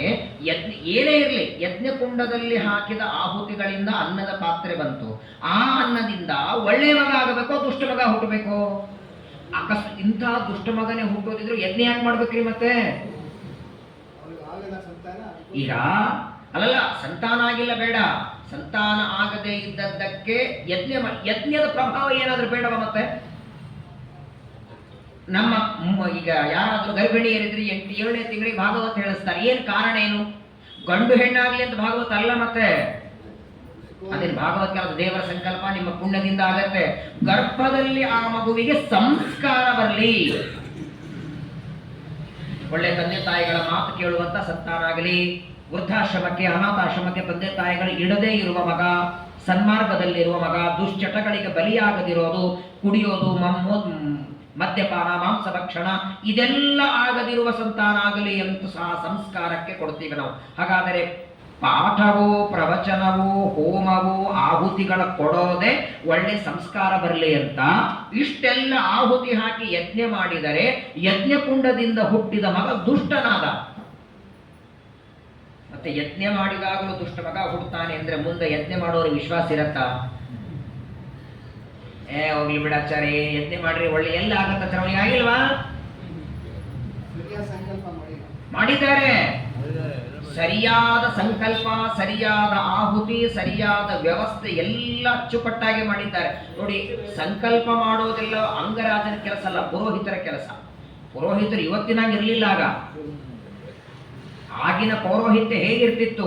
ಬೆಕ್ಕನ್ನು ದಕ್ಷಿಣೆ ಕೊಡ್ರಿ, ಕೊಡದೇ ಇರ್ರಿ, ತಮ್ಮ ಮಂತ್ರದಲ್ಲಿ ವ್ಯತ್ಯಾಸ ಇಲ್ಲ. ಹಾಗಾದರೆ ಅಂಗರಾಜ ಮಂತ್ರಪೂರ್ವಕವಾಗಿ ಯಜ್ಞ ಮಾಡಿದರು, ವೇನನಂತಹ ದುಷ್ಟಮಗ ಹೇಗೆ ಹುಟ್ಟಿದ ಅಂತ ಮತ್ತೆ ಪ್ರಶ್ನೆ. ಮತ್ತೆ ಶ್ರೀಮನ್ ಆನಂದ ತೀರ್ಥ ಉತ್ತರ ಕೊಡ್ತಾರೆ. ಭಾಗವತ ಇಷ್ಟೇ ಹೇಳುತ್ತೆ, ಅಂಗರಾಜ ಸಂತಾನವಿಲ್ಲ ಅಂತ ಯಜ್ಞ ಮಾಡ್ತಾನೆ. ಯಜ್ಞದಿಂದ ಸಂತುಷ್ಟರಾಗಿ ದೇವತೆಗಳು ಅನ್ನದ ಪಾತ್ರೆ ಕೊಡ್ತಾರೆ. ಅನ್ನ ತಿಂದಾಗ ವೇನ ಹುಟ್ಟಿದ. ಇಷ್ಟೇ ಕಥೆ. ವೇನನಂತಹ ದುಷ್ಟಮಗ ಯಾಕೆ ಹುಟ್ಟಿದ ಅಂದ್ರೆ ಮೃತ್ಯುರ್ತೇವೋ ಯದಭ್ರಾತ ದೇನ ಮಾತಾ ಮಹೋಸುರಃ. ನೋಡಿ, ಈ ಅಂಗರಾಜ ಹಿಂದಿನ ಜನ್ಮದಲ್ಲಿ ಸಣ್ಣ ಮಗುವನ್ನ ಕೊಂದಿದ್ದ. ಈ ಜನ್ಮದಲ್ಲ, ಜನ್ಮಾಂತರದಲ್ಲಿ ಒಂದು ಮಗುವನ್ನ ಕೊಂದಿದ್ದ. ಆ ಮಗು ಕೊಂದ ಪಾಪದಿಂದಲೇ ಇವನಿಗೆ ಸಂತಾನ ಆಗಿರಲಿಲ್ಲ. ಜನ್ಮಾಂತರದಲ್ಲಿ ಸಣ್ಣ ಮಗು ಕೊಂದದ್ದರಿಂದ ಈ ಜನ್ಮದಲ್ಲಿ ಇವನಿಗೆ ಮಕ್ಕಳಾಗಿರಲಿಲ್ಲ. ಹಾಗಾದರೆ ಜನ್ಮಾಂತರದ ಪಾಪ ಇವನಿಗೆ ಮಕ್ಕಳಾಗದೇ ಇರೋದು. ಈಗ ಮಾಡಿದ್ದಾನೆ ಯಜ್ಞ. ಹಾಗಾದ್ರೆ ಫಲ ಯಾವುದರದ್ದು ಕೊಡಬೇಕು? ಜನ್ಮಾಂತರದ ಮಗು ಕೊಂದ ಪಾಪದ ಫಲ ಕೊಡಬೇಕು, ಇವತ್ತು ಯಜ್ಞ ಮಾಡಿದ ಫಲ ಕೊಡಬೇಕು? ನೀವು ಹೆಂಗ್ ಕೊಡ್ತೀರಿ ಹೇಳಿ? ಎರಡು ಕೊಡ್ಲಿಕ್ಕೆ ಯಾರಿಗೆ ಬರುತ್ತೆ? ಕೈ ಮಾಡಿ ನೋಡೋಣ. ಜನ್ಮಾಂತರದ ಪಾಪದ ಫಲ ಏನು? ಮಕ್ಕಳಾಗದಿರೋದು. ಜನ್ಮಾಂತರದಲ್ಲಿ ಮಗು ಕೊಂದದ್ದರ ಪಾಪದ ಫಲ ಏನು? ಆಗದೇ ಇರೋದು. ಈಗ ಮಾಡಿದ ಯಜ್ಞದ ಫಲ ಏನು? ಎರಡು ವಿರುದ್ಧ ತಾನೆ. ಹಾ, ಶ್ರೀಮದಾಚಾರ್ಯ ಅದನ್ನು ಹೇಳ್ತಾರೆ. ಜನ್ಮಾಂತರದಲ್ಲಿ ಇವನು ಮಾಡಿದಂತಹ ಪಾಪದಿಂದ ಮಕ್ಕಳೇ ಆಗಬಾರದು, ಈಗ ಮಕ್ಕಳಾಗಬೇಕು ಅಂತಂದದ್ದಕ್ಕೆ ಯಜ್ಞ ಮಾಡಿದ್ದಕ್ಕೆ ಅದನ್ನ ಸೇರಿಸಿ ಬಿಟ್ಟು ದೇವರು ಅಯೋಗ್ಯನಾದ, ದುಷ್ಟನಾದ, ನೀಚನಾದ, ಪಾಪಿಷ್ಟನಾದ ಮಗ ಹುಟ್ಟಿಬಿಟ್ಟ. ಮತ್ತೊಂದು ಪ್ರಶ್ನೆ ನಿಮ್ಮ ತಲೆಯಲ್ಲಿ ಉಳಿಯುತ್ತೆ. ಏನಾದ್ರೂ ಸರಿ ಆಚಾರ್ಯ, ಯಜ್ಞದ ಆಹುತಿ ಅಂತೂ ವೇಸ್ಟ್ ಆಯ್ತಲ್ಲ, ಅದಕ್ಕೇನು ಬೆಲೆನೇ ಇಲ್ಲ. ಹಾಗಾದ್ರೆ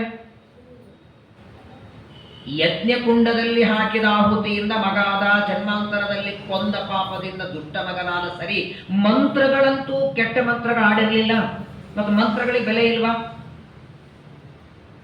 ಪುರೋಹಿತರು ಯಜ್ಞಗಳನ್ನ ಮಾಡುವಾಗ ಹಾಕಿದ ಮಂತ್ರದ ಆಹುತಿ ಮೊಮ್ಮಗ ಒಳ್ಳೆಯವನು. ಮುಂದೆ ಮೊಮ್ಮಗ ಒಳ್ಳೆಯವನು, ಯಜ್ಞದ ಫಲ ಅದು ಮೊಮ್ಮಗನಿಗೆ ಹೋಯಿತು, ವೇದನಿಗೆ ಬರಲಿಲ್ಲ. ವ್ಯವಸ್ಥೆ ಅಂದ್ರೆ ಹೀಗೆ ಮಾಡುತ್ತಾನೆ ದೇವರು. ಜನ್ಮಾಂತರದಲ್ಲಿ ಮಗುವನ್ನ ಕೊಂದ ಪಾಪದಿಂದ ಅಂಗರಾಜನಿಗೆ ಸಂತಾನ ಆಗದೇ ಇದ್ದದ್ದು, ಈಗ ಮಾಡಿದ ಯಜ್ಞದಿಂದ ದುಷ್ಟಮಗ ಹುಟ್ಟಿದ, ಯಜ್ಞದಲ್ಲಿ ಮಂತ್ರಪೂರ್ವಕವಾಗಿ ಹಾಕಿದ ಆಹುತಿಯ ಆ ಯಜ್ಞದ ಪುಣ್ಯ ವೇನನಿಗೆ ಬರಲಿಲ್ಲ, ವೇನನ ಮಗ ಅಂದ್ರೆ ಅಂಗರಾಜನ ಮೊಮ್ಮಗನಿಗೆ ಬಂತು.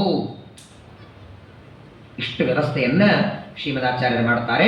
ಮುಂದೆ ಆ ಅಂಗರಾಜನಿಗೆ ಸುನೀತ ಅನ್ನುವ ಹೆಂಡತಿಯಲ್ಲಿ ವೇನ ಹುಟ್ಟಿದ. ವೇನ ದೊಡ್ಡವನಾದ, ಅವನಿಗೆ ನಾಮಕರಣ ಆಯಿತು, ಮುಂದೆ ಮದುವೆನೂ ಆಯಿತು. ಯಾವಾಗ ವೇನನಿಗೆ 10-12 ವರ್ಷ ಆಯಿತು ನೋಡಿ, 12ನೇ ವರ್ಷಕ್ಕೇನೆ ಮದ್ಯಪಾನ, ಕುಡಿಯೋದು, ಹೊಡೆಯೋದು, ಬಡಿಯೋದು, ಕಳ್ಳತನ, ಮೋಸ, ಅತೀ ಸಣ್ಣ ವಯಸ್ಸೊಳಗೆ ಶುರು ಮಾಡಿಬಿಟ್ಟ. ಎಷ್ಟು ಪೀಡೆ ಕೊಡ್ತಿದ್ದ ಅಂದ್ರೆ, ಅಂಗರಾಜ ಮಡಿಯಿಂದ ದೇವರ ಪೂಜೆ ಮಾಡ್ತಿದ್ರೆ ಶಾಲಿಗ್ರಾಮ ಎತ್ತಿ ಬಿಸಾಕಿ ಬಿಡ್ತಿದ್ದ, ತುಳಿತಿದ್ದ. ಒಂದೊಂದು ಬಾರಿ ಅಂಗರಾಜ ಅಳತಿದ್ದ, ಮಕ್ಕಳಿಲ್ಲದೆ ಆನಂದವಾಗಿದ್ದೆ ನಾನು, ಯಾಕೆ ಮಕ್ಕಳು ಬೇಕು ಅಂತ ಅಪೇಕ್ಷೆ ಪಟ್ಟೆ ಅಂತ. ಒಂದು ದಿನ ಕಣ್ಣು ನೀರೊಳಗೆ ಕೈ ತೊಳೆಯದೇ ಇಲ್ಲ ಅಂಗರಾಜ. ಹೊಡಿಬೇಕು, ಒದಿಬೇಕು, ಎಷ್ಟು ಸಹನೆ ಮಾಡ್ತಾನೆ. ಒಂದು ದಿನ ಆ ಮಗನ ವೇನನ ದೌರ್ಜನ್ಯ ತಾಳ್ಲಿಕ್ಕಾಗಲಿಲ್ಲ, ಹೊಡೆಸ್ಕೊಂಡು ಹಣ್ಣಾಗಿ ಬಿಟ್ಟ. ಸಾಕಂದ, ಇವನೇ ಸತ್ತ ಮೇಲೆ ಬೆಂಕಿ ಇಡಲ್ಲ ಅಂತ ಗೊತ್ತಾಯ್ತು ಅವನಿಗೆ. ಯಾವ ಒಂದು ಸಣ್ಣ ಮಾತು ಕೇಳುತ್ತಿರಲಿಲ್ಲ. ಮಾತಾಡಿದ್ರೆ ನಾನೇ ದೇವರು ಅಂತ ಹೇಳ್ಕೊತಿದ್ದ. ನಾನೇ ದೇವರು, ನನ್ನ ಪೂಜಾ ಮಾಡಿ, ನನ್ನ ಜಪ ಮಾಡಿ, ಆ ಶಾಲಿಗ್ರಾಮ ಯಾಕೆ, ಪ್ರತಿಮೆ ಯಾಕೆ? ಮಗನ ದೌರ್ಜನ್ಯ ನೋಡಿ ತಾಳ್ಲಿಕ್ಕಾಗದೆ ಅಂಗರಾಜ ಹೆಂಡತಿಗೂ ಹೇಳಲಿಲ್ಲ, ಮಗನಿಗೂ ಹೇಳಲಿಲ್ಲ. ಮನೆಯಲ್ಲಿದ್ದ ದೇವರ ಪೆಟ್ಟಿಗೆ ಎಲ್ಲ ತಗೊಂಡು ಅರಣ್ಯಕ್ಕೆ ಹೋಗಿಬಿಟ್ಟ. ಏನರೆ ಮಾಡ್ಕೊಳ್ಳಿ ತಾಯಿ ಮಗ.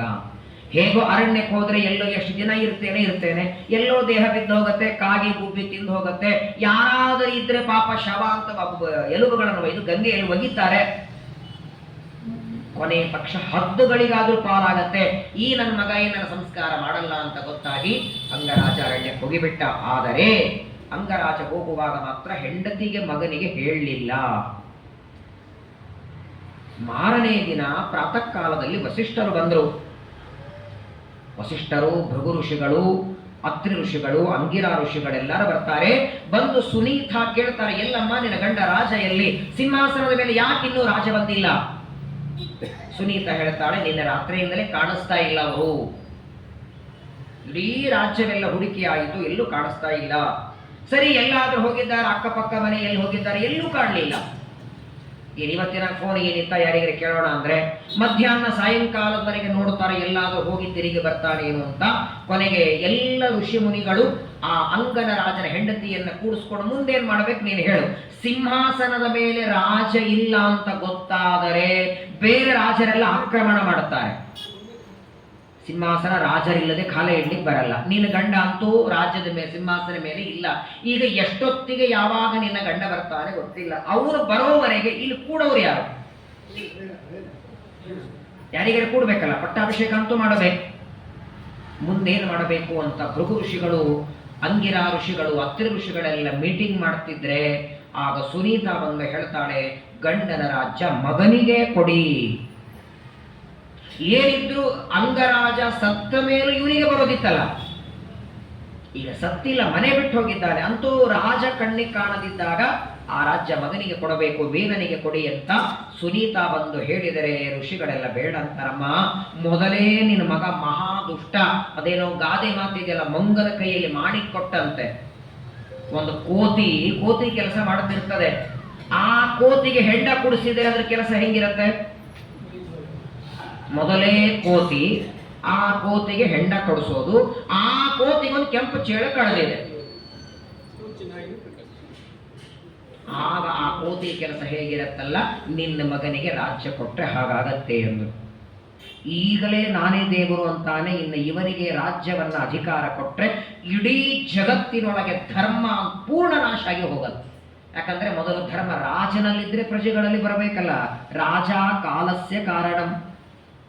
ಪ್ರಜೆಗಳಲ್ಲಿ ಧರ್ಮ ಬರೋದಕ್ಕೆ ರಾಜನಲ್ಲಿರಬೇಕು. ವೇನ ರಾಜನಾದರೆ ಜಗತ್ತಿಗೆ ದುರ್ಭಿಕ್ಷೆ ಬರ್ತದೆ, ಮಳೆ ಬರಲ್ಲ, ಬೆಳೆ ಬರಲ್ಲ, ಇಂತಹ ದುಷ್ಟ ನನ್ನ ರಾಜ ಮಾಡೋದು ಬೇಡ, ಇನ್ಯಾರನ್ನಾದರೂ ಸಾತ್ವಿಕರನ್ನ ತಂದು ಕೂಡಿಸೋಣ ಅಂತ ಋಷಿಗಳೆಲ್ಲ ಹೇಳ್ತಾರೆ. ಒಪ್ಪಲಿಲ್ಲ ಅವಳು.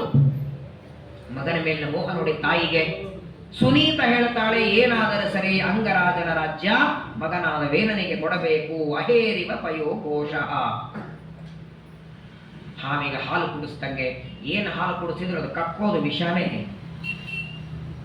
ಏನ್ ಮಾಡಬೇಕು? ಅನಿವಾರ್ಯವಾಗಿ ಋಷಿ ಮುನಿಗಳೆಲ್ಲ, ಭೃಗು ಋಷಿಗಳು ಮೊದಲಾದ ಋಷಿಗಳೆಲ್ಲ ಅನಿವಾರ್ಯವಾಗಿ ವೇನನಿಗೆ ಪಟ್ಟಾಭಿಷೇಕ ಮಾಡಿ ರಾಜ್ಯದಲ್ಲಿ ಕೂಡಿಸಿಬಿಟ್ರು.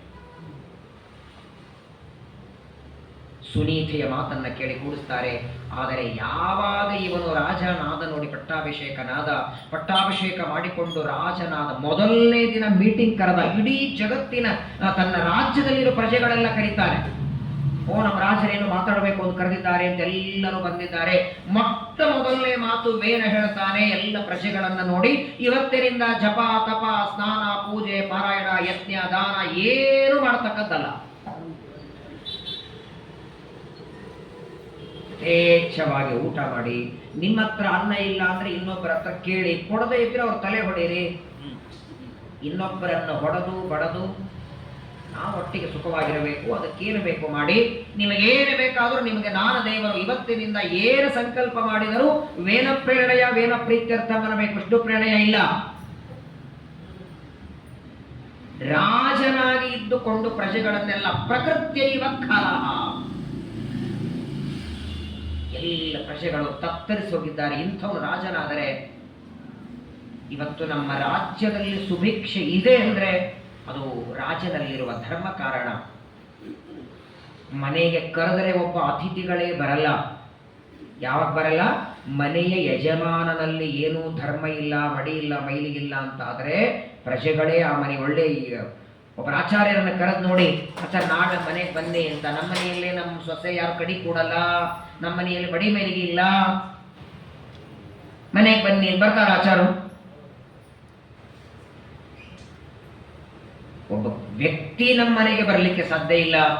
ಅಂಥದ್ರೊಳಗೆ ರಾಜ ದೇವರನ್ನೇ ತಂದು ರಾಜ್ಯದಲ್ಲಿ ಕೂಡಿಸ್ಬೇಕಾದರೆ ರಾಜನಲ್ಲಿ ಧರ್ಮ ಬೇಕು. ವಿಶೇಷವಾಗಿ ನಿಮ್ಮ ಎಲ್ಲ ದೇಶದ ಪ್ರಧಾನಿ ಹೆಮ್ಮೆಯನ್ನು ಪಡೆಯಬೇಕಾದದ್ದು ನಮ್ಮ ಪ್ರಧಾನಿಗಳ ಬಗ್ಗೆ. 500 ವರ್ಷದಿಂದ ನಾವು ಕಂಡ ಕನಸು, ಅವರು ರಾಜ್ಯದೊಳಗೆ ಏನೇನೇ ಕೆಲಸ ಮಾಡಿರಬೇಕು, ದೊಡ್ಡ ಕೆಲಸ ಶ್ರೀರಾಮನನ್ನ ತಂದು ಕೂಡಿಸಿದ್ದಾರೆ. ನಮ್ಮ ಮೋದಿಯವರು ಮಾಡಿದ ಕೆಲಸ ಉಳಿದದ್ದೆಲ್ಲ ಒಂದು ಕಡೆಗೆ, ಎಲ್ಲ ಒಳ್ಳೆಯ ಕೆಲಸ ಇರಬಹುದು. ಶ್ರೀರಾಮನನ್ನ ತಂದು ಅಯೋಧ್ಯೆಯಲ್ಲಿ ಮಂದಿರ ಮಾಡಿ ರಾಮ ಮಂದಿರದಲ್ಲಿ ಕೂಡಿಸಿದ್ದಾರೆ. ದೇವರು ಯಾಕೆ ಬಂದ ಮೋದಿಯವರು ಪ್ರಧಾನಿ ಇದ್ದಾಗ ಅಂದ್ರೆ ರಾಜ ಕಾಲಸ್ಯ ಕಾರಣ, ಅವರಲ್ಲೇನೋ ಧರ್ಮ ಇದೆ.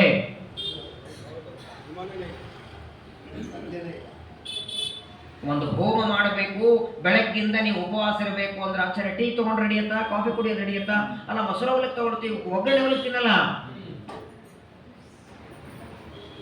ನಿಮಗೆಲ್ಲ ಗೊತ್ತಿದೆ, ರಾಮ ಮಂದಿರದಲ್ಲಿ ರಾಮದೇವರ ಪ್ರತಿಷ್ಠಾಪನೆಗೆ ಮೊದಲು 8-9 ದಿನಗಳವರೆಗೆ, ಈ 9 ದಿನ ಉಪವಾಸ, ಕೇವಲ ಎಳ್ನೀರ ಮೇಲೆ 13 ದಿವಸ ಎಳ್ನೀರ ಮೇಲಿದ್ದು ಶ್ರೀರಾಮಚಂದ್ರ ಎಲ್ಲೆಲ್ಲಿ ವನವಾಸದಲ್ಲಿ ಸಂಚಾರ ಮಾಡ್ತಾನೆ ಎಲ್ಲಾ ಕ್ಷೇತ್ರಗಳಿಗೆ ಹೋಗಿ ಸ್ನಾನ ಮಾಡಿ ಉಪವಾಸದಿಂದ ಬಂದು ರಾಮನ ಪ್ರತಿಷ್ಠಾಪನೆ.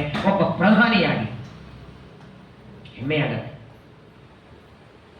ದೇವರು ಅವರಿಗೆ ದೀರ್ಘ ಆಯುಷ್ಯ ಆರೋಗ್ಯ ಕೊಡ್ಲಿ, ಇನ್ನಷ್ಟು ಧರ್ಮಕ್ರಮಗಳು ನಡೀಲಿ, ರಾಜನಲ್ಲಿ ಧರ್ಮ ಬರಬೇಕು. ವೇನ ನೋಡಿ ಮಹಾದುಷ್ಟನಾದ, ಅವತ್ತಿನಿಂದ ಪ್ರಜೆಗಳಲ್ಲಿ ಧರ್ಮದ ಬುದ್ಧಿನೇ ಹೋಯ್ತು. ಎಲ್ಲಿವರೆಗಾಯಿತಂದ್ರೆ ತಮ್ಮ ತಮ್ಮ ತಂದೆ ತಾಯಿಗಳಿಗೆ ಶ್ರಾದ್ದ ಮಾಡಬೇಕಾದ್ರೂ ಬಾಗಲ ಹಾಕೊಂಡು ಮಾಡೋ ಪ್ರಸಂಗ ಬಂತು. ಅಕಸ್ಮಾತ್ತಾಗಿ ಇವರಪ್ಪನಿಗೆ ಇವ ಶ್ರಾದ್ದ ಮಾಡ್ತಿದ್ದಾನೆ, ಮೇಲಿಗೆ ಗೊತ್ತಾದ್ರೆ ಇವನು ಶ್ರಾದ್ದ, ಅವರಪ್ಪಂದಲ್ಲ. ಎಲ್ಲ ಪ್ರಜೆಗಳು ಬಂದು ಋಷಿಗಳಿಗೆ ಅಂತಾರೆ, ನೀವೇ ಏನಾದರೂ ಉಪಾಯ ಮಾಡಿ. ಏನು ಮಾಡೋದಪ್ಪ? ಅವ್ರ ಅಮ್ಮನಿಗೆ ಹೇಳದೆ ಕೊಡೋದು ಬೇಡ ಮಗನಿಗೆ, ಇವನ ಸ್ವಭಾವ ಮೊದಲೇ ಗೊತ್ತಿತ್ತು ನಮಗೆ. ಇಲ್ಲ, ಇನ್ನು ಸ್ವಲ್ಪ ದಿನಗಳವರೆಗೆ ವೇನನೇ ರಾಜನಾಗಿ ಉಳಿದರೆ ನಾವು ಹೇಳ್ಕೊಳ್ಳೋದಕ್ಕೂ ಬ್ರಾಹ್ಮಣರಿರಲ್ಲ. ಈಗಲೇ ನಮ್ಮಲ್ಲಿ ಧರ್ಮ ಕರ್ಮ ಎಲ್ಲ ನಿಂತು ಹೋಗಿದೆ, ಮಡಿ ಮೇಲಿಗಿಲ್ಲ. ಏನೇ ಸಣ್ಣ ಒಂದು ಮನೆಯೊಳಗೆ ಒಂದು ಚಾಲಕರ ಅಭಿಷೇಕ ಮಾಡಬೇಕು ಭಯ ಶುರು. ಅಯ್ಯೋ ವೇನನಿಗೆ ಗೊತ್ತಾದ್ರೆ ಏನ್ ಮಾಡೋದು? ವೇನನ ಭಯದಲ್ಲಿ ನಮ್ಮಿಂದ ಧರ್ಮ ಮಾಡ್ಲಿಕ್ಕೆ ಆಗ್ತಾ ಇಲ್ಲ, ಏನಾದರೂ ಮಾಡಿ ಅಂತ ಎಲ್ಲರೂ ಬಂದು ಪ್ರಾರ್ಥನೆ ಮಾಡಿಕೊಂಡಾಗ ಋಷಿಗಳಂತಾರೆ, ಚಿಂತೆ ಬೇಡ, ನಾವು ವ್ಯವಸ್ಥೆ ಮಾಡ್ತೇವೆ ಅಂತ ಹೇಳಿ ಒಂದು ದಿನ ಭೃಗು ಋಷಿಗಳು, ಅಂಗಿರ, ಆತ್ರೇಯ ಋಷಿಗಳು, ವಸಿಷ್ಠರೆಲ್ಲ ಕೂತಿದ್ದಾರೆ. ಕೇವಲ ನರಸಿಂಹದೇವರನ್ನ ಸ್ಮರಣೆ ಮಾಡಿ ಹುಂ ಭಟ್ ಸ್ವಾಹ, ಶಂಖ ಇಲ್ಲ, ಚಕ್ರ ಇಲ್ಲ, ಗದಾ ಇಲ್ಲ, ಅಸ್ತ್ರ ಇಲ್ಲ, ಬಾಣ ಇಲ್ಲ, ಬಿಲ್ಲು ಇಲ್ಲ, ನರಸಿಂಹದೇವರ ಒಂದು ಬೀಜಾಕ್ಷರ ಹುಂ ಅನ್ನುವ ಬೀಜಾಕ್ಷರದಿಂದ ವೇನನನ್ನು ಕೊಂದಿದ್ದಾರೆ. ಬೀಜಾಕ್ಷರ ಅಸ್ತ್ರವಾಗಿ ಕೊಲ್ಲುತ್ತದೆ ಅನ್ನೋ ಭಾಗವತಲ್ಲೇ ನೋಡ್ಬೇಕು ನಾವು. ಭಗವಂತನನ್ನ ಸ್ಮರಣೆ ಮಾಡ್ತಾರೆ, ಪರಮಾತ್ಮನ ಸ್ಮರಣೆ ಮಾಡಿ ಆ ನರಸಿಂಹ ಮಂತ್ರದ ಒಂದು ಅಕ್ಷರವನ್ನ ಸ್ಮರಣೆ ಮಾಡ್ತಾರೆ. ವೇನ ಸತ್ತು ಹೋಗಿಬಿಟ್ಟು ಯಾರಿಗೂ ಗೊತ್ತಾಗ್ಲಿಲ್ಲ. ಪ್ರಾತಃ ಕಾಲದಲ್ಲಿ ಮತ್ತೆ ಸುನೀತಾ ಬಂದು ನೋಡ್ತಾಳೆ, ಮಗ ಸತ್ತೋಗಿದ್ದಾನೆ. ಭೃಗು ಋಷಿಗಳಂತಾರೆ, ಈ ಹೇಳಮ್ಮ, ಗಂಡ ಮನೆ ಬಿಟ್ಟು ಹೋದ್ರೆ ಮಗನಿಗೆ ಸೇ ರಾಜ್ಯ ಕೊಟ್ಟೀಗ ನಿನ್ನ ಮಗ ಸತ್ತಿದ್ದಾನೆ, ಯಾರನ್ನು ಕೂಡಿಸೋಣ ರಾಜ್ಯದ ಮೇಲೆ? ಮತ್ತೆ ಪ್ರಜೆಗಳಿಗೆ ಭಯ ಶುರುವಾಯಿತು. ವೇನ ಹೋದ, ಇನ್ಯಾರು ಬರ್ತಾರೆ ಅಂತ. ಆಗ ಭೃಗು ಋಷಿಗಳು ಚಿಂತೆ ಬೇಡ ಅಂತಾರೆ. ಆ ವೇನನ ಶವ ಹೆಣವನ್ನ ತಂದು ಮಲಗಿಸಿ ವೇನನ ತೊಡೆಯನ್ನ ಕಡಗೋಲಿನಿಂದ ಕಡದರ. ಚೆನ್ನಾಗಿ ಕಡಗೋಲಿನಿಂದ ಕಡದಾಗ, ಮೊಸರು ಕಡದಾಗ ಬೆಣ್ಣೆ ಮೇಲೆ ಬರುವಂತೆ ವೇನನ ತೊಡೆಯನ್ನ ಕಡಿತಾರೆ. ಆ ವೇನನ ತೊಡೆಯಿಂದ ಒಬ್ಬ ವ್ಯಕ್ತಿ ಹುಟ್ಟಿ ಬಂದ. ಕಪ್ಪು ಬಣ್ಣ, ಎಷ್ಟು ಕಪ್ಪಿಗಿದ್ದ ಅಂದ್ರೆ ಇದ್ಲಿನೂ ನಾಚಬೇಕು ನೋಡಿ. ನಾನೇ ಕರಿ ಅಂದ್ರೆ ನನಗಿಂತ ಕರೀತಾರಲ್ಲ ಇವನು. ಅತ್ಯಂತ ಭಯಾನಕವಾದ ರೂಪ, ಕೂದಲುಗಳನ್ನು ಬಿಟ್ಟುಕೊಂಡು ಆ ವೇನನ ತೊಡೆಯಿಂದ ಬಂದ. ಸ್ವಾಮಿ, ಯಾಕೆ ನನ್ನನ್ನು ಹುಟ್ಟಿಸಿದಿರಿ ಅಂತ ಕೇಳಿದ ಭೃಗು ಋಷಿಗಳಂತಾರೆ, ಇವನಿಗೆ ಏನಾದರೂ ರಾಜ ಮಾಡಿದರೆ ಪ್ರಜೆಗಳ ಗತಿ ಏನು? ನಿಷಾದ, ಸುಮ್ಮನೆ ಇದ್ದು ಬಿಡು. ಅವತ್ತಿನಿಂದ ಬೇಡರ ಜಾತಿ ಶುರುವಾಯಿತು. ಬೇಟೆ ಆಡುವ ಬೇಜರ ಜಾತಿಗೆ ಮೂಲ ಪುರುಷ ವೇನನ ತೊಡೆಯಿಂದ ಬಂದವ. ಮತ್ತೆ ವೇನನ ಎರಡು ಬಾಹುಗಳನ್ನ ಮಥನ ಮಾಡ್ತಾರೆ. ವೇನನ ಬಲಬಾಹುವಿನಿಂದ ಒಬ್ಬ ವ್ಯಕ್ತಿ ಹುಟ್ಟುತ್ತಾನೆ, ಅವನೇ ಪೃಥು ಚಕ್ರವರ್ತಿ. ವೇನನ ಎಡಬಾಹುವಿನಿಂದ ಬಂದವಳು ಅರ್ಚಿ. ಪೃಥು ಚಕ್ರವರ್ತಿ ಸಾಕ್ಷಾತ್ ಭಗವಂತನ ಅವತಾರಲ್ಲ, ಇವನೊಳಗೆ ರಾಜರಾಜೇಶ್ವರ ಅಂತ ದೇವರ ರೂಪ ಇತ್ತು.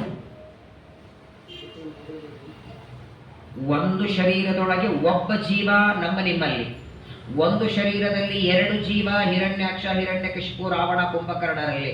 ಇಲ್ಲಿ ಎಷ್ಟಿದೆ ಒಂದು ಶರೀರದಲ್ಲಿ? ಸಾತ್ವಿಕ ಎರಡು, ರಾಜಸ ಒಂದು, ತಾಮಸ ಒಂದು. ವೇನನ ಶರೀರದೊಳಗೆ ವೇನ ಅಂತ ಒಬ್ಬ ಜೀವ, ಬೇಡರ ಜಾತಿಗೆ ಬಂದಂತಹ ಒಬ್ಬ ಜೀವ, ಪೃಥು, ಅರ್ಚಿ, 4 ಜನ ಒಂದೇ ಶರೀರದಲ್ಲಿ. ಒಂದು ಶರೀರದಲ್ಲಿ 4 ಜನ ಇದ್ದದ್ದು ಋಷಿಗಳಿಗೆ ಗೊತ್ತಿದ್ದದ್ದರಿಂದಲೇನೆ ವೇನನನ್ನ ಸಂಹಾರ ಮಾಡ್ತಾರೆ. ಆ ವೇನನ ಶರೀರವನ್ನ ಮಥನ ಮಾಡಿದಾಗ ಅವನ ಬಾಹುಗಳಿಂದ ಮಥನ ಮಾಡಿದ ಇಬ್ಬರು ದಂಪತಿಗಳು ಅರ್ಚಿ, ಪೃಥು ಚಕ್ರವರ್ತಿ, ಅವರಿಬ್ಬರ ವಿವಾಹ ಆಗತ್ತೆ. ಆಗ ಋಷಿಗಳೆಲ್ಲ ಅಂತಾರೆ, ನಿಮ್ಮಪ್ಪ ವೇನ ಮಹಾ ದುಷ್ಟ, ಇವತ್ತಿನವರೆಗೆ ಪ್ರಜೆಗಳಿಗೆಲ್ಲ ತೊಂದರೆ ಕೊಟ್ಟ, ಇನ್ನು ಮೇಲೆ ನೀನು ಧಾರ್ಮಿಕವಾಗಿ ರಾಜನಾಗು ಅಂತ ಋಷಿಗಳೆಲ್ಲ ಪ್ರಾರ್ಥನೆ ಮಾಡ್ತಾರೆ. ಪೃಥು ಚಕ್ರವರ್ತಿಗೆ ರಾಜ್ಯ ಕೊಡ್ತಾರೆ. ಅವತ್ತಿನಿಂದ ರಾಜ್ಯದಲ್ಲಿ ಸುಭಿಕ್ಷೆ ಪ್ರಾರಂಭ ಆಯಿತು. ಆ ಪೃಥುರಾಜನ ಚರಿತ್ರೆ ಬಹಳ ವಿಸ್ತಾರವಾದದ್ದು. ಚತುರ್ಥ ಸ್ಕಂದ ಭಾಗವತದಲ್ಲೇನೆ ಪೃಥುರಾಜನ ಚರಿತ್ರೆ. ಯಾಕಂದ್ರೆ ಪೃಥುರಾಜನಲ್ಲಿ ಸಾಕ್ಷಾತ್ ಭಗವಂತನ ರಾಜರಾಜೇಶ್ವರ ಅನ್ನುವ ರೂಪ ಇದ್ದದ್ದಕ್ಕೆ ಅವನು ಎಂಥೆಂಥ ಉತ್ತಮವಾದ ಕೆಲಸ ಮಾಡ್ತಾನೆ. ಅಶ್ವಮೇಧ ಯಾಗ, 100 ಅಶ್ವಮೇಧ ಯಾಗ ಮಾಡಬೇಕು. ಒಂದು ಮಾಡೋದೇ ಕಷ್ಟ. 99 ಅಶ್ವಮೇಧ ಯಾಗವನ್ನ ಮಾಡಿ ಅನೇಕ ಯಜ್ಞಯಾಗವನ್ನ, ದಾನ ಧರ್ಮಗಳನ್ನ, ಸಮಗ್ರ ಪ್ರಜೆಗಳಿಗೆ, ಜಗತ್ತಿಗೆ ಸುಭಿಕ್ಷೆಯನ್ನ ಆ ಪೃಥುರಾಜನ ರಾಜ್ಯದಲ್ಲಿ ಬರುತ್ತದೆ. ಪೃಥುರಾಜನ ಚರಿತ್ರೆಯ ಜೊತೆಗೆ ಚತುರ್ಥ ಸ್ಕಂದದ ಸಮಾಪ್ತಿ ನಾಳೆಯ ದಿನ. ಈ ಮಾಘ ಮಾಸದ ಕೊನೆಯ ದಿನ ನಾಳೆ. ನಾಡಿದ್ದಿನಿಂದ ಫಲ್ಗುಣ ಮಾಸ ಪ್ರಾರಂಭ ಆಯಿತು. ಫಲ್ಗುಣ ಮಾಸದ ಪ್ರತಿಪದೆಯಿಂದ ತ್ರಯೋದಶಿಯವರೆಗೆ 13 ದಿನ ಪಯೋವ್ರತದ ಆಚರಣೆ. ಚಾತುರ್ಮಾಸದಲ್ಲಿ ಬರೋ ಪಯೋವ್ರತ ಅಲ್ಲ. ಯಾರಿಗಾದರೂ ಸಂತಾನ ಬೇಕಾದರೆ ಗಂಡು ಸಂತಾನಕ್ಕೆ ಇರುವ ದಿನ ಇದು. ಈ ಪಯೋವ್ರತ ಮಾಡಿದ್ದಕ್ಕೇನೆ ಕಪಿಲ ಪರಮಾತ್ಮ ಮಗನಾಗಿ ಬಂದ. ಈ ಪಯೋವ್ರತದಿಂದಲೇನೆ ಶ್ರೀಮದ್ ಆಚಾರ್ಯರು ಮಗನಾಗಿ ಬಂದು. ತೀವ್ರೈ ಪಯೋವ್ರತ ಮುಖೈ ವಿವಿಧೈರ್ ವ್ರತಾಗ್ರಿ. ಹಾಗಾಗಿ ಉತ್ತಮವಾದ ಪಯೋವ್ರತ ನಾಡಿದ್ದಿನಿಂದ ಪ್ರಾರಂಭ ಇದೆ. ನಾಡಿಗೆ ಮಾಘ ಮಾಸದ ಕೊನೆಯ ದಿನ ಅಮಾವಾಸ್ಯ.